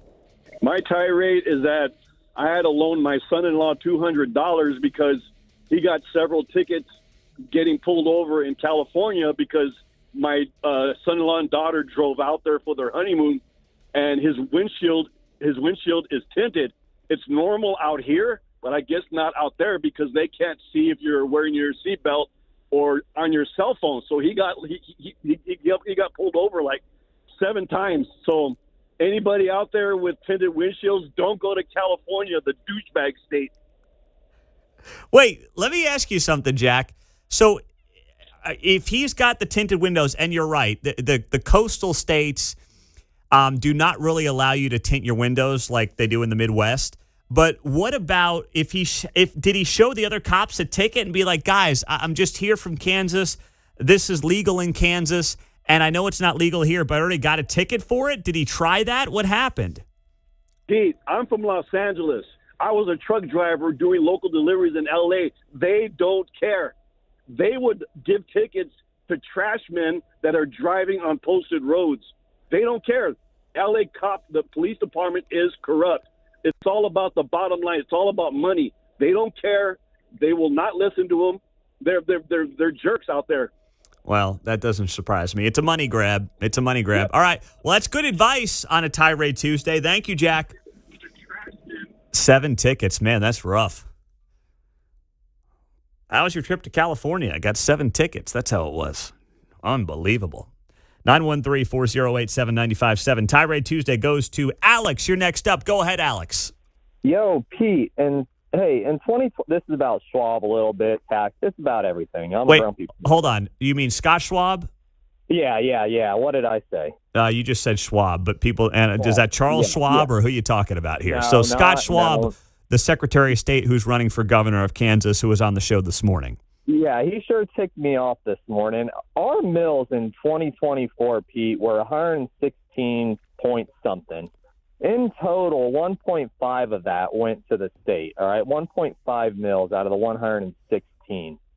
These local governments need to slow down. And with that being said, Schwab also said that it takes a Republican governor to fix these things. It doesn't take a Republican governor. It just takes people who care, no matter what level it's at in the government. And that really rubs me the wrong way to say, he's in there and he's going to fix everything. No, he's in there right now, I believe, and he ain't fixing jack.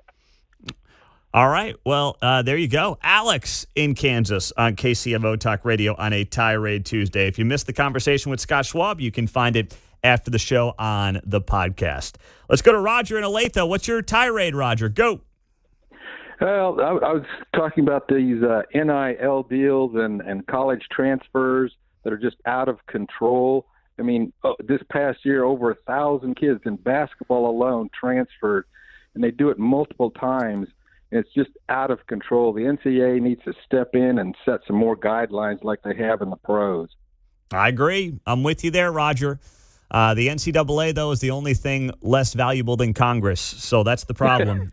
Yeah, you're right. It's sad to say, but it's a great tirade. I mean, did you see, by the way, the Texas Tech quarterback who transferred from Cincinnati yesterday checked himself into gambling rehab? And he may not be able to play because he was gambling reportedly on games when he was at Indiana. He went Indiana to Cincinnati to Texas Tech for apparently $5 million, and now he might not see a dime and might not be able to play college football because if he was caught betting on games in 2022, the NCAA is going to come down hard on that. That's what happened to that Iowa State quarterback a couple of years back, Hunter Deckers. Jeff and Shawnee, what's your tirade? Let it rip.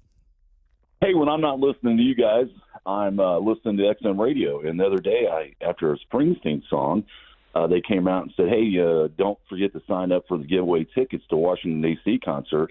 And then it said, you must be able to prove that you're a legal United States citizen to apply. Is that right? Yep. You know, do you like that E Street Radio channel they got there on Sirius XM? Hey, it's one of my guilty pleasures. I still listen to Springsteen, man. Yes. So.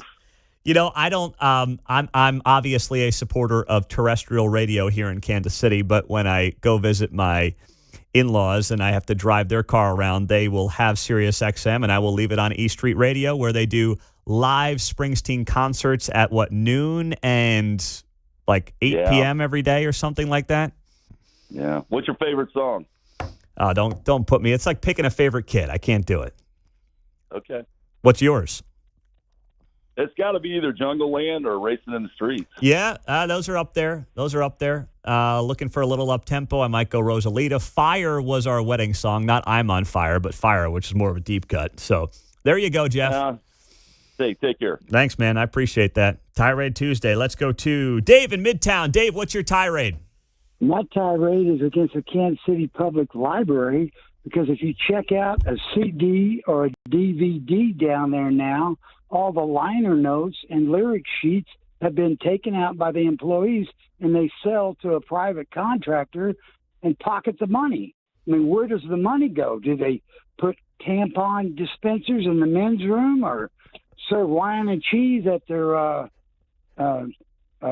readings by the transsexuals? I mean, what's going on with their merchandise down there? If you check out a movie like The Last Waltz, there would be a booklet in there that would tell you all the lyrics and who the musicians were. They took them all out of every CD and DVD, and they sell them to a private contractor. There was a TV station did a story on that a year or two ago, and they stopped doing it for a while. Not anymore. And it's the same thing with their books. Any book that has any value has been discarded, and they take it home and sell it online and pocket the money. They have destroyed the library. Wow. There's nothing of any value down there. And if you ask them about it, they say, oh, everything's changing. Well, what does that mean? They don't have any books anymore. That's news to me. All right. Thank you for that, Dave. I appreciate the intel. I'll have to go back and look for that story. Doesn't feel like there's a big market for lyric books. Yeah. You can just Google lyrics. Yeah. I don't know who is buying a lyric book in 2026. I don't know. Maybe they should just put them on eBay. Then Dave can, bid for them there. That might be the play. Okay. All right. Hey. The segment goes wherever you want it to. Ann Leavenworth, go. Oh, sorry. Good morning. Hey, I have a way to calm down all this assassination talk. I think Trump should sign an executive order that says if he's assassinated, one school in every single town in America has to be Trump Memorial School, because then they're not lefty heroes. They're absolute zeros. And I think it would calm everybody down. Well, they would just challenge the executive order in court, and around we go. But I like where your head's at, Ann. I'll give you that much. I don't want to burst your bubble there, but I think it might be a tough one to implement on the executive order side. How about Congress does it? How about that? That would be harder. He can just wave his magic wand, right? That's true. That's true. And then it goes away after he's okay and he gets out of office. Yeah. Let it expire, like whatever it is, January 20th of 29. All right. Like an insurance policy. Yeah. Okay. There you go, Ann. That's hey, it's outside the box thinking. I don't think I've seen that anywhere over the last 48 hours. So well done there, Ann. All right, let's go to Aaron, Blue Springs, Tirade Tuesday. Go. Hey, I'm trying to figure out what's going on with these gas prices. They told me they were going down, but it just keeps going up. I mean, I don't need $4 before I know it. I thought I was going to get a break. Yep, they are up to $4.16 on average a gallon this morning across the country. That is a new high based on the last few weeks. Oil prices back over $100 a barrel. So, yeah, you're not getting a break right now, unfortunately, Aaron. I hate to break it to you. Oh, my gosh. I appreciate it. All right, hang in there, brother. Thanks for the tirade. 913-408-7957 is the text line. Well, you can't text in for Tirade Tuesday. It's only on the phones. Let's go to Victor Parkville. Go. Hey, how you doing, Pete? Great show as always. I think one of the greatest destructive forces in our society is the modern educational system. I mean, look at what they've done. They've indoctrinated our kids. That's the least of the education that they get. They give them no critical thinking. Now we're trying to get them back healthy again because they took away the recess and everything else to make them fat. And then on top of everything else, you got the Board of Education. Every time you turn around, they're raising the mill levy and raising our freaking taxes. I mean, people, get out, vote, get educated. Figure out what the heck's going on and get yourself out there and into the voting booth. Let's change this crap. All right. Thank you very much there, Victor, on a Tirade Tuesday. Mark in Edwardsville. Go. What's your tirade? Hey, I'm tired of paying for billionaires' toys, and this streaming service with all these sports teams is a double tax on the American people because we already subsidize all the college teams with tax dollars. We subsidize the billionaires with stadiums, and now they're wanting us to pay more money? I'm about done with them. Yeah, thank you, Mark. I appreciate it. The country is addicted to sports, and as a result, government corruption comes along with that. It's a sad reality. My goal has always been to try to limit it as much as reasonably possible, knowing full well this is how the game is played. Tirade Tuesday, good job. It's all over. Thanks for joining us on KCMO Talk Radio. Coming up next, there is a lot of blowback on a section of the Farm Bill. Basically, the Make America Healthy Again movement is at war with the Farm Bill, and that is really about Republican infighting. And it's tied into pesticides and pesticide makers and what should be used in and around our foods. If you are in the farming industry and this is something you are an expert in and on, I want to hear from you at 913-408-7957. I'll explain the story and then get to you on this battle that's going on right now and kind of starting to pick up behind the scenes and how it relates to our ag industry, the farming business, and ultimately the food that we eat. Coming up next.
Vince Colonnese here, and I'm coming up at 11 after Kevin Keatsman on 95.7 FM KCMO Talk Radio.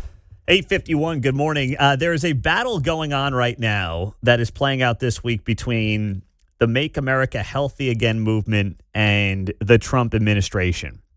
There's two things happening this week to keep an eye on, and it's all tied to how much glyphosate is used. Glyphosate, I always say it backwards. It's tied to how much glyphosate is used in the farm industry. And if you are in the industry and you use it or you don't use it, whatever you do with it, I just want to hear from you at 913-408-7957, because here's what's going on behind the scenes. There's a Supreme Court case that is underway right now and being looked at that is tied to whether federal law preempts state-level lawsuits alleging glyphosate, which is the main chemical and herbicide in Roundup, causes cancer. On top of that, this week, you have the U.S. House expected to take up the Farm Bill. And there's a lot of concern in that Farm Bill from some Republicans that there will be protections for glyphosate in the Farm Bill. And that is something that a lot of Make America Healthy Again advocates obviously do not want. Now, this was a unique coalition of people. The Make America Healthy Again folks, led by RFK Jr., he was running for president. He dropped out. He endorsed Donald Trump, and then he became the Health and Human Services Secretary. Yes, this food stuff was a big part of it, but it was really bigger than that. And the Make America Healthy Again folks, largely, like RFK, are not traditional Republicans. In fact, many of them were probably old school Democrats who found a home in the current Republican Party. And they felt like the Republican Party was more likely to champion their policy ideas and what they want to see come into the forefront when it came to the ag industry, the ag sector, when it came into, health and fitness and things of that nature, than the Democratic Party. So they aligned with President Trump.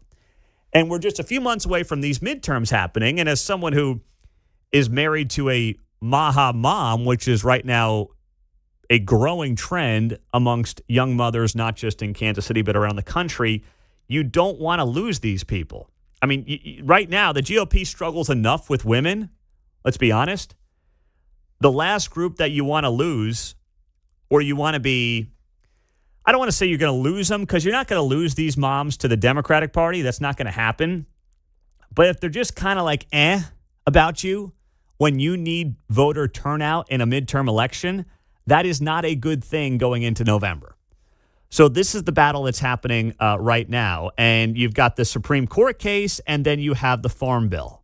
So the Farm Bill is something that, is getting debated right now. It's happening this week. And there's apparently a provision in there that Maha advocates claim is a liability shield to protect pesticide manufacturers. The bill would prohibit any state and courts from penalizing or holding, quote, liable any entity for failing to comply with requirements that would require labeling or packaging that is in addition to or different from the labeling or packaging approved by the administrator of the EPA, the Environmental Protection Agency. Now, you have a lot of people on the Maha side of this who are like, there's no way we're going along with a farm bill if this liability shield is in there. You've heard that from multiple people in Congress. Anna Paulina Luna, who is out of Florida. She posted yesterday on social media that Section 1025 would shield pesticide makers from liability, weaken warning labels, and put foreign chemical corporations above the health of American families. These sections would strip protections that help keep dangerous pesticides out of children's playgrounds, communities, and drinking water. And she says that we will slaughter the farm bill if these sections are not removed. And she tagged the House GOP. On the other side of the GOP, you've got House Ag Chair G.T. Thompson, a Republican out of Pennsylvania who's leading the farm bill. He has said that Maha advocates upset with the language are, quote, emotional, driven, and need to take time to read the bill. He contended the bill preserves the ability for states to alter labels if they go through the EPA first. He said the bill is just about labeling, making sure that labeling is done in a way with the highest level of science. If a state wants to have additional provisions for labeling, they only have to go through the EPA to make that happen. It will be on the label. But you have a civil war going on right now in the GOP on the Farm Bill, which is the last thing they need. Like, this is, of all the things that the Republicans have to deal with right now, this is not something they want to have a civil war over. But unfortunately, they're going to have one, it looks like, because of these specific issues. 913-408-7957 is the text line and the studio line here on KCMO. And if this is your lane, ag farming, I know, and Roger Marshall's talked about it on this show, I know that using these pesticides are part of the business. And it helps keep the cost down to some degree. And Roger Marshall has been on the show talking about this, and he's convinced it's safer than it's ever been, and there's less of it being used than has ever been. But is that enough? 913-408-7957. We'll get to you and Dave Trabert, the Kansas Policy Institute, next hour.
9:03. Good morning. Glad you're here on KCMO Talk Radio. The Make America Healthy Again battle is on this week. Supreme Court case that's being watched about what the states can do regarding lawsuits against, say, Roundup and glyphosate, along with battles in the Farm Bill happening right now in real time and mostly within the GOP side of the aisle. And when it comes to how much protection some of these companies should have in the Farm Bill. 913-408-7957. Dave Trabert's going to be here in 10 minutes as well. Let's go to you and start with Rick in Lafayette County. What's up, Rick? Hey, good morning, Pete. I've been listening, and you've been referring to glyphosate and Roundup as two separate things. They're the same thing, only one's a generic name. And the other thing is they're a herbicide, not a pesticide. So they're for killing weeds, not killing bugs. Okay, yeah. Well, I mean, that's why I said I'm not the expert on this one. But what's your take if I was accidentally mixing up the word pesticide versus herbicide? I didn't think I was doing that, but if I was, that's totally fine. But what's your take on this, and what exactly needs to happen here then? Well, all the farmers I know have used as little as they possibly can. They don't put any extra on there or overdope it or anything like that. And it's really increased the yields because now you don't have the weeds competing with the crop for the nutrients in the ground. So you don't end up losing yield to weeds. Mm-hmm. That's the main purpose of it. And the other thing is when they harvest, they get clean beans or clean corn because it doesn't have any weed or weed seed in it. So they get more for their crop money-wise at the elevator. So really, it's a way to save money. I mean, using glyphosate is a way to save money, turn around the crop quicker, and obviously try to keep costs as low as possible. Is that what I'm hearing? Right. Increase yields and make money. That's the way. That's what it's for. And it's expensive, and it's expensive to apply. And they don't use any more than they absolutely have to control what they need, to control the weed problem they have, if they have a problem at all. Yeah. And that's what Roger Marshall has said. They've tried to use less of it than ever before. The question, as always, is how much is too much? And I don't know the answer, but it's just that's what comes up on this topic. How much is too much? Is anything more than what we should be using to begin with?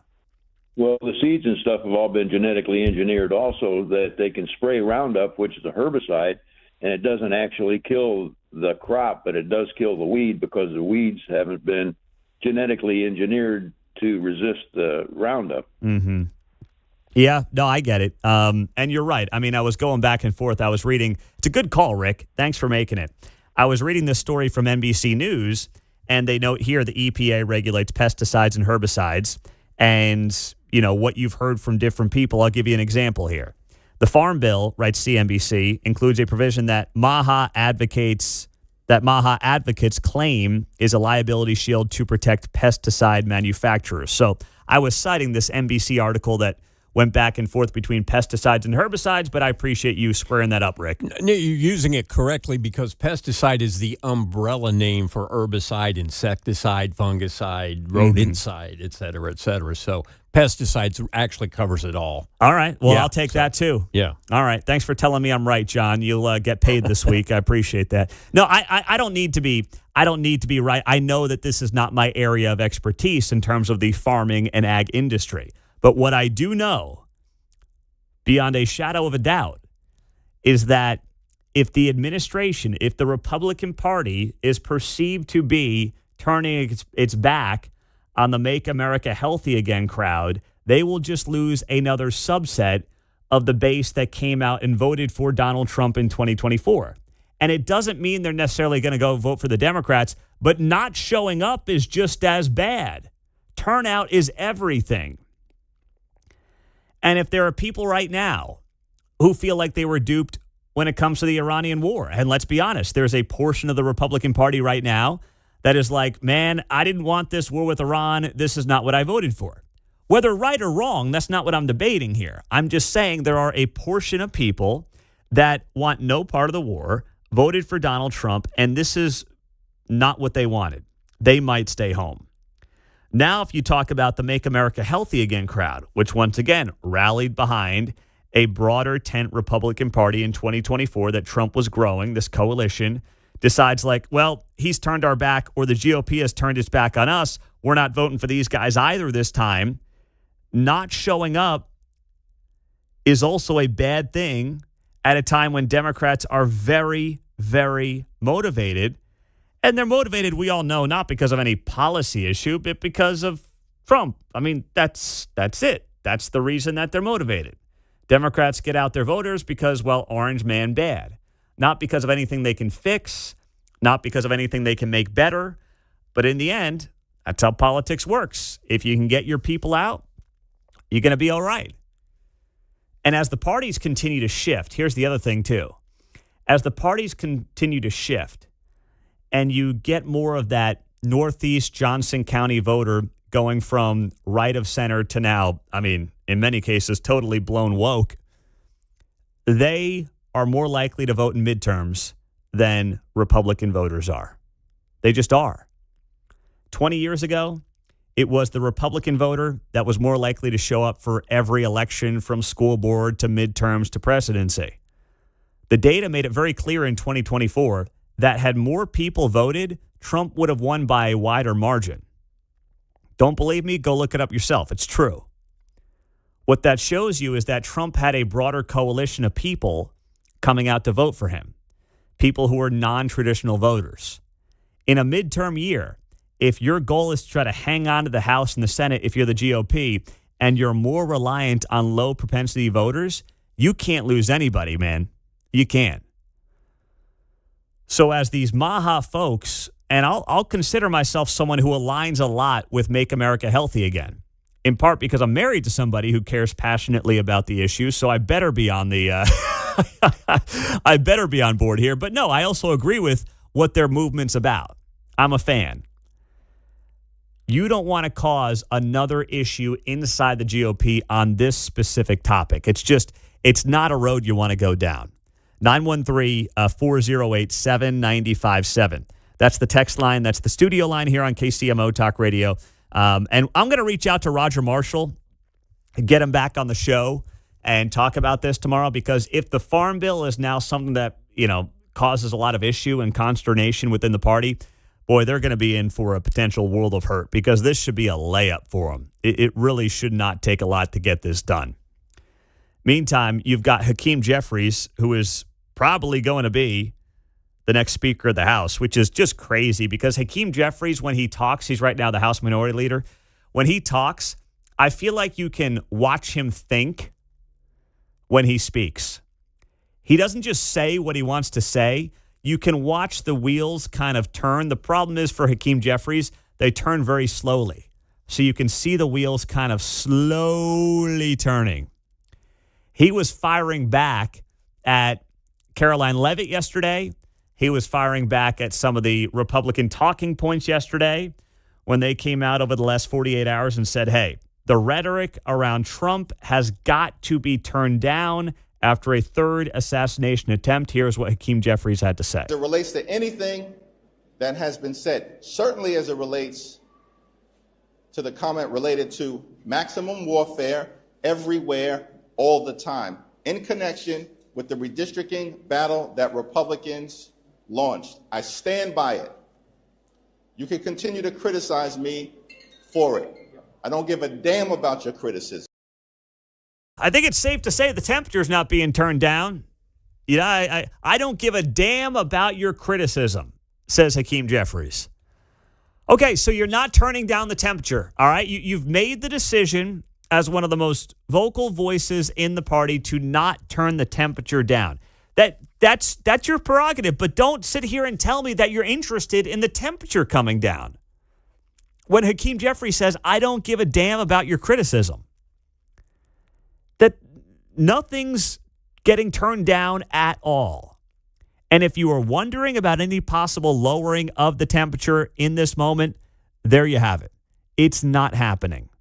And that's too bad. It's sad.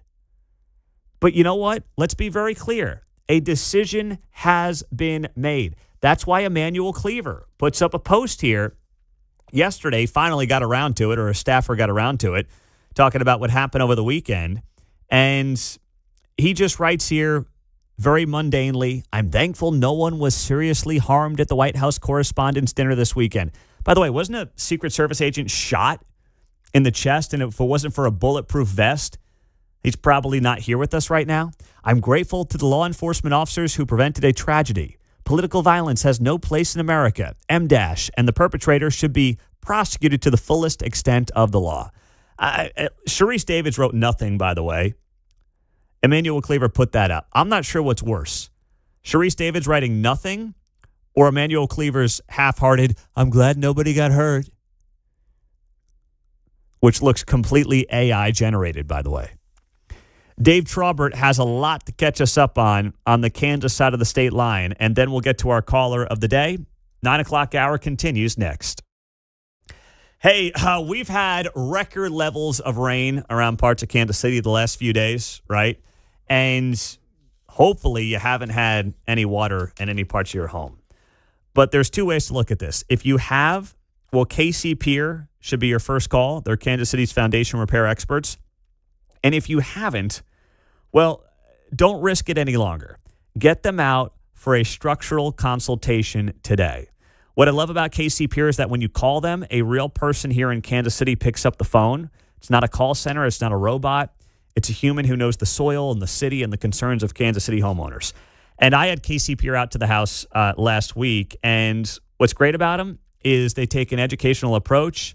They walk you through their ABC solution options. And some of the options, they're like, hey, you can do this on your own if you want. Like they'll tell you what needs to be done, and you can do it on your own if you're capable.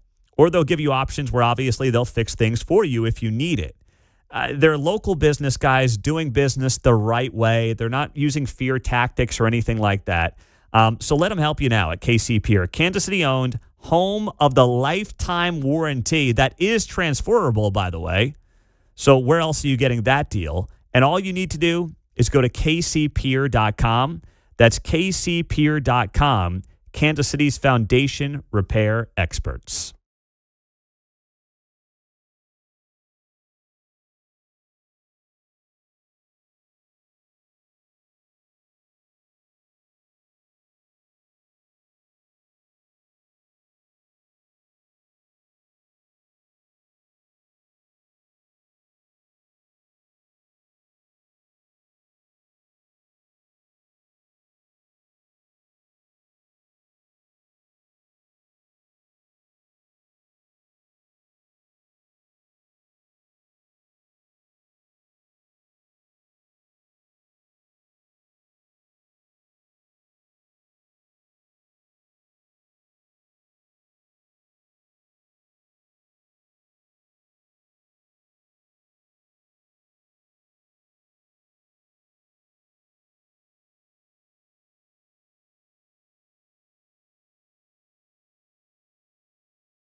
from Lenexa to Lee Summit. You're listening to Mundo in the Morning on 95.7 FM, KCMO Talk Radio.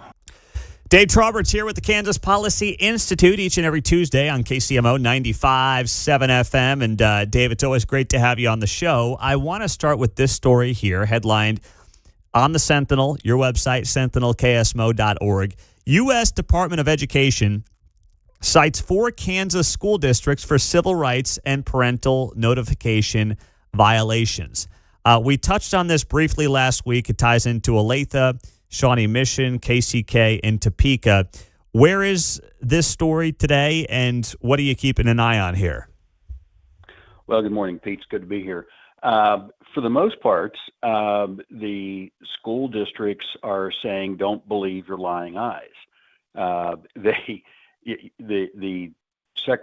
Attorney General finds basis to request an investigation. The U.S. Department of Education Civil Rights Office comes back and finds, yes, indeed, there are multiple violations, and every single school district is saying, what? No, we didn't do anything like that. This is wrong. This is whatever it is. They'll say things like, well, we don't have any policies like that. Well, maybe you don't have anything written down like that, but it doesn't mean that you aren't allowing certain things to happen. And it's, they have no credibility. And this is where things like this come back to bite them. They deny everything. You go back and look at, these are districts that have been caught so many times violating state law, and everything from the district leadership up to the State Board of Education says, no, we didn't do that. State audits prove that they violate laws. All kinds of research prove this. And now here we are again, don't believe your lying eyes. That's so true. We'll have to watch to see how it plays out with the administration. All right, Dave, I want to ask you, Governor Kelly rolled out some vetoes yesterday, including one that we have talked a lot about on this show with you, and that is her veto of a bill to try to solve the property tax issue.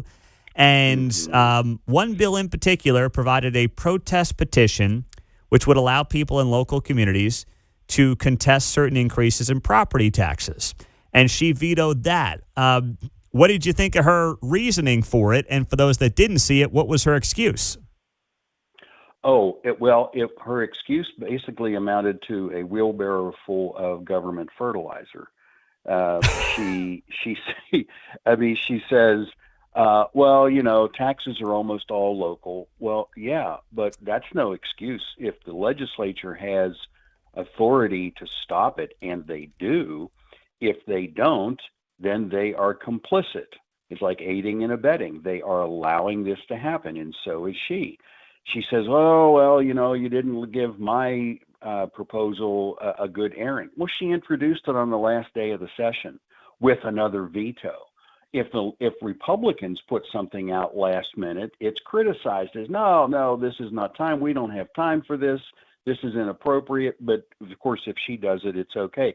And, of course, what excuse is valid without throwing out at least one reference to it's Brownback's fault? Of course. I mean, I think that's in the contract she signed when she agreed to become governor. I mean, you got to lean on that as much as you possibly can here, Dave. So when you look at her excuse and her reasoning behind all this, we know it's not going to change. But if you're running for governor of Kansas and all these guys and gals are talking about property taxes, what is the message they really need to hone in on? They need to start by being honest, and that includes media. I mean, with the usual exception of your show and the Sentinel, we don't get a lot of honesty from a lot of media.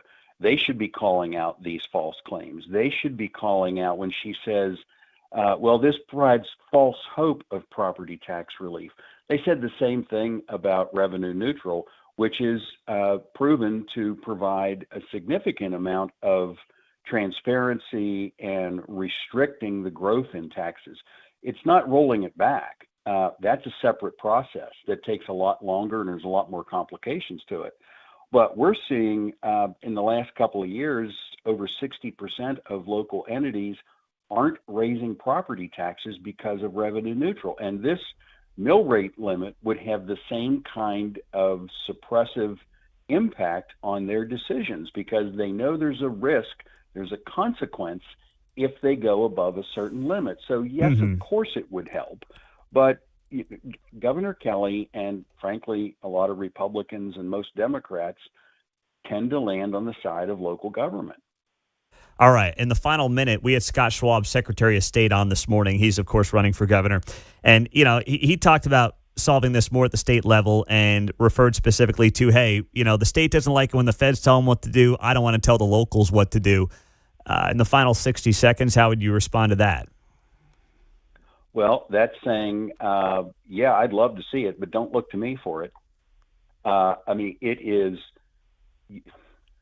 again, you either have to say the legislature and the governor are going to do something about it. And if they won't, no matter what excuse they offer, then they're saying, no, I don't want to do it. Again, I'm a government guy. I don't want to get in the way of local government. Those are just excuses that you're just choosing to allow people to be taxed out of their homes. Dave, great stuff. I appreciate you coming on KCMO, and we will keep these issues rolling ahead in the days and weeks to come. Thanks so much for being here. Thanks, Pete. All right, great job with Dave Trabert on KCMO Talk Radio. 9:28 on a Tuesday morning. We'll get to our caller of the day on a topic around the World Cup. We are 6 weeks away from the first game in Kansas City, and there is more reporting suggesting all the packed hotels, everything else that was being promised is not coming to fruition. That's next.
On Tuesday's Guy Benson Show, former Virginia Attorney General Ken Cuccinelli with a full analysis and breakdown over the Democrats' gerrymandering power grab, coming up at 2 o'clock on KCMO. So the story came from Fox 4 early this morning. We talked about this with you in the 6 o'clock hour here on KCMO. And it's the story that KC 2026 says some delays with World Cup bookings are happening after numbers are lower than expected. The only thing, and Jonathan Ketz is awesome, the only thing I'll mildly criticize here is the headline, and it's not on Ketz, it's on KC 2026, saying there are delays with bookings after numbers are lower than expected. If the numbers are lower than expected, then the bookings are not delayed. The bookings are not happening. So this has always been the issue for now going on, 18 to 24 months. The talk has been about 650,000 visitors to Kansas City. I shared with you this morning that somebody in the know who told me how they made up this number. What they did in part is they said if you spend 7 days in Kansas City, they're counting you as 7 visitors. That's part of the math. If 2 people come from Argentina and spend 2 weeks in Kansas City, that's 28 visitors. It's 2 people over 14 days, and they count that as 28 visitors. That's kind of part of how the equation of 650,000 came to be. Even with that math, though, the number seems incredibly high. And right now what you're seeing, and this was reported by Jonathan Ketz, director of front of house training for 3rd Street Social, told Fox 4 he didn't feel like the occupancy numbers at hotels are where they thought they would be just about a month and a half away from the event. This morning, I went to Hotels.com and I looked up the Saturday game, Saturday, June 16th. Let me pull up who that game is. Saturday, June 20th, is a group stage game between Ecuador and Caraco. And you can get a hotel at any hotel in Kansas City on that Saturday night. Any hotel you want is available. The nicest to the worst. They're all there, downtown, suburbs, everywhere. So is that a good sign? And considering you have KC 2026 folks saying for the last several months that having 6 games is going to be like 6 Super Bowls, I promise you, you're not booking a premier hotel room in a Super Bowl city 6 weeks out from the game. That's not happening. Okay? They had trouble in New York during the Super Bowl when I was working there covering it back in, I want to say that was 2012 or 2013. They had that Super Bowl at MetLife Stadium. That's a metro with 20 million people. You had a tough time finding a really good hotel and a good location there. I mean, Kansas City right now, 6 weeks out from a game, you can get a hotel anywhere you want. What's that tell you? Well, let's get to our caller of the day. Hello? It's the Mundo in the Morning Caller of the Day on 95.7 FM KCMO Talk Radio. Nate's on KCMO next up. What's up, Nate? Good morning. Hey, Pete. Yeah, I just wanted to chip in pretty quickly. I think most people here don't know much about soccer a lot, and even politicians. So I feel like the calculation was miscalculated because most of the time during the previous World Cup in Europe and some of the other countries, the games happen in big urban areas. And, Kansas City, and it's also based on the teams that come to your city. That's what drive people down here. And they made the calculation way before even, the team was, before we find out which team is going to be here and whatnot. And also, usually during World Cups, the groups stay in one city and they play all the games. Sometimes it's probably 8 games in one city. And this time here in the U.S., they spread it all around. And, Kansas City only getting a couple of teams. Like you said, England is here. The fans are not going to just come and sit here because the games are England is going to be playing outside, and so I think there's a lot of factors there that they probably didn't take into account while making those kinds of calculations. So it's just hope that they could come out and say, "Oh, well, we miscalculated, and this is what it is." That's the only big team that we have here is just Argentina, pretty much. In terms of those playing games, the Netherlands also playing a group stage game here. But you're right, we've got 4 games. Argentina, Algeria, Ecuador, Morocco, Tunisia, Netherlands, Algeria, Austria, and then we'll have a round of 32 game and a quarterfinal game after that, which should be big matchups. Nate, what's your background? Where are you from originally? Yeah, I'm originally from Africa, but I've been to, I'm a Premier League fan. I go to England, I watch games and stuff, and World Cups. I've been to all of them, so I travel a lot. So, but basically what I'm just trying to say is that when it comes to, like you said, Netherlands and Argentina are pretty much, and these are not big high-level games because Algeria is from Africa and things like that. They're not going to drive people here. And the July 11th, it may be Argentina against Portugal if things goes, that could probably drag, probably 1 million people into Kansas City because it's just Messi against Ronaldo. But other than that, I just feel like I know a lot about soccer. I travel to watch games, but looking at this, even myself, I'll probably just go to maybe the Argentina game, and I'm not even going to check out the other games or watch out anything. So, but I think also most of the people that are going to come here, the way I see it's probably the people are from Nebraska, some of the people that are curious to just see what's going on. But people flying out here, it's probably not going to be what they initially predicted. There you go. Great call from Nate in Olathe. He's our caller of the day on KCMO Talk Radio. Big fan of what he had to say there. John, it made too much sense. Well, I like what he had to say. We've got some games scheduled where we don't know who's playing, so the fan bases can't obviously register for hotels. Those games are to be determined. We've got Argentina, England, the Netherlands, and one of the other teams here. Is it Algeria that's based here? Yes. Right? And so Algeria has 2 games, and they're based here. We should see their fans coming in maybe before as much as anybody else. Yeah, that'd be great. I don't know how many Algerians were going to make the trip. Point. To his point, he says it's not like Argentina. They've got a game here, so that's going to be big. But unless they play here again, they are based here. And so you'll have a group of fans who can't afford to maybe go to a game, or maybe they'll go to one game, so they'll go where the camp is. But the other fans are going to follow the team, and they may be going to Dallas, and then they're going to Chicago or wherever to follow the team in their games. Guess what the median household income is in Algeria? So if England is the 51st state in the U.S., is it going to be below England? Well below England. Okay. I would, yeah.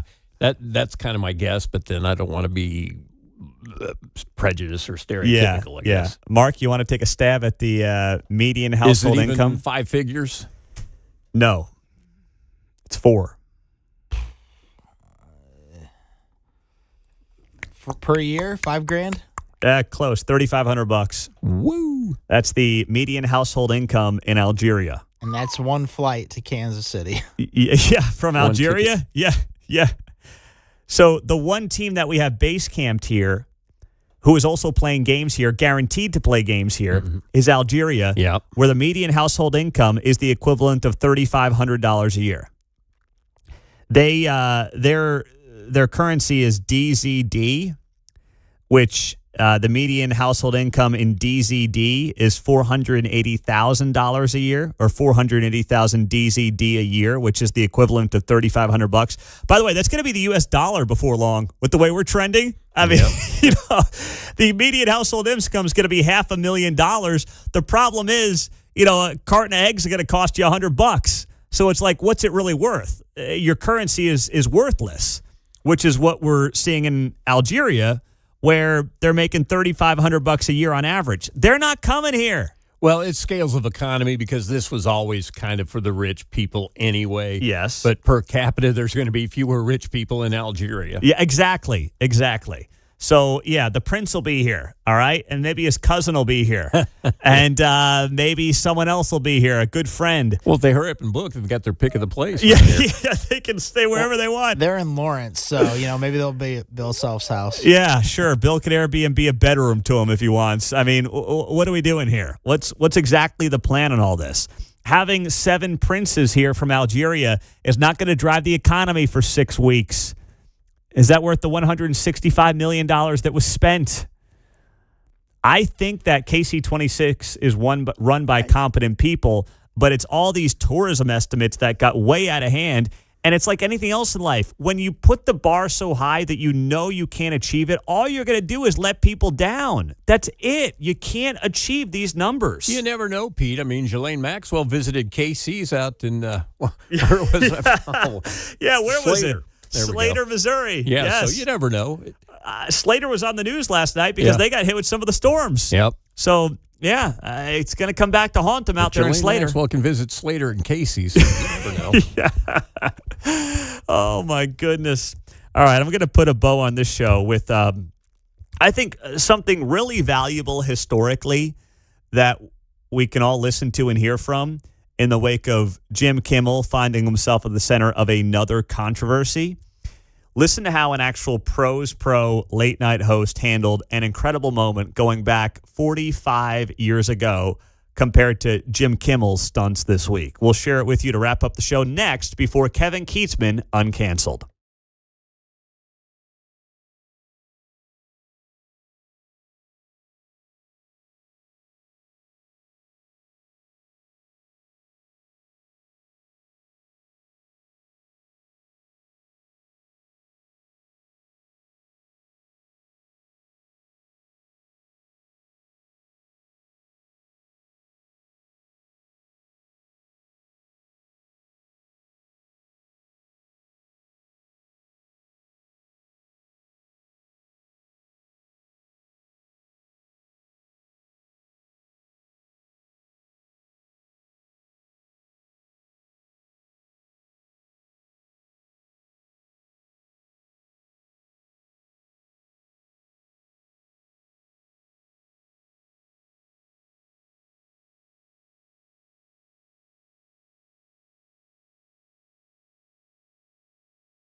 You're listening to Mundo in the Morning on 95.7 FM KCMO.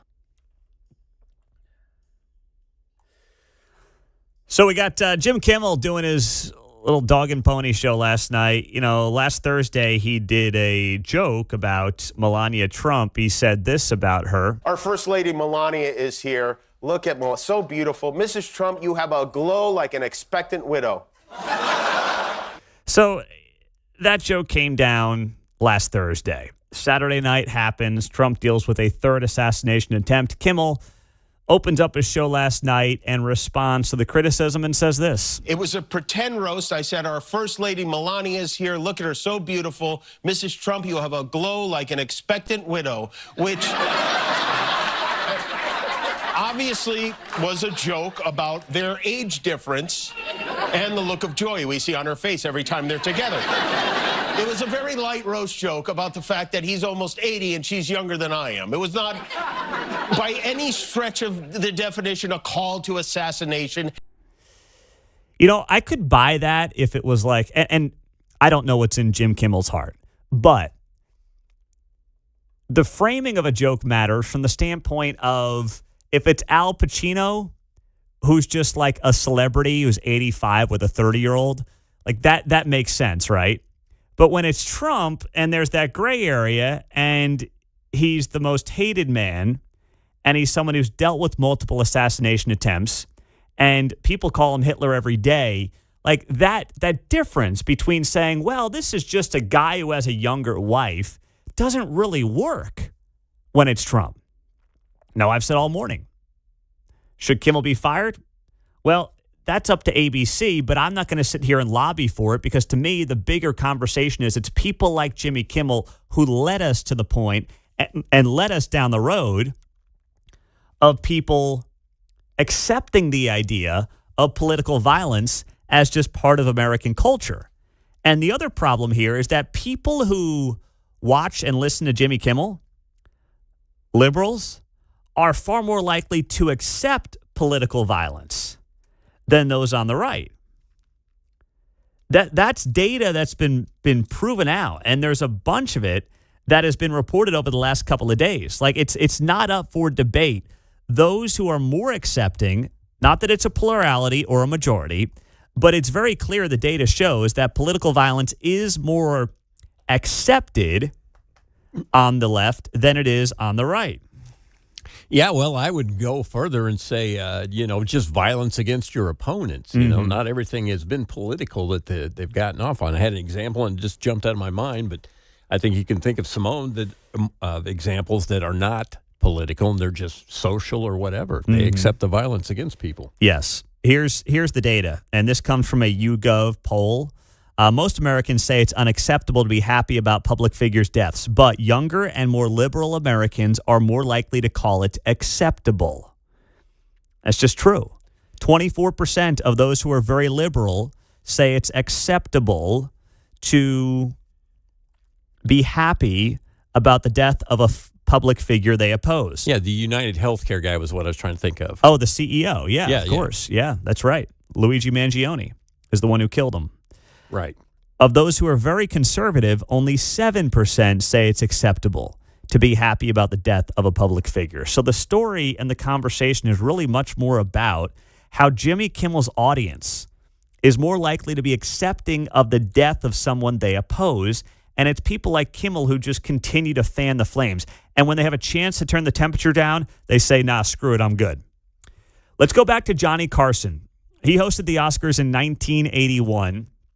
Day after President Reagan was shot. Take a listen to how Johnny Carson handles this, the grace, the maturity, the professionalism, compared to the hack Jim Kimmel. Thank you very much, ladies and gentlemen. I'm sure that all of you here and most of you watching tonight understand why we delayed this program for 24 hours. Because of the incredible events of yesterday, that old adage, the show must go on, seemed relatively unimportant. The Academy, ABC Television, and all of us connected with the show felt because of the uncertain outcome, as of this time yesterday, it would have been inappropriate to stage a celebration. But the news today is very good, as you know. The president is in excellent condition at last reports. He's been conducting business.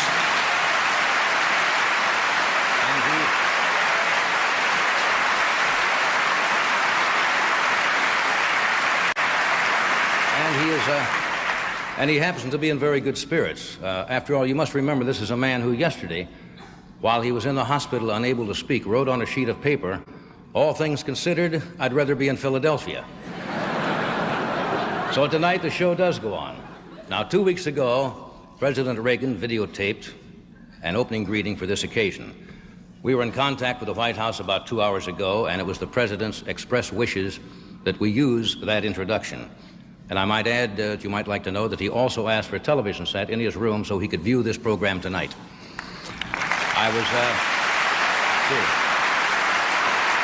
That right there is Johnny Carson.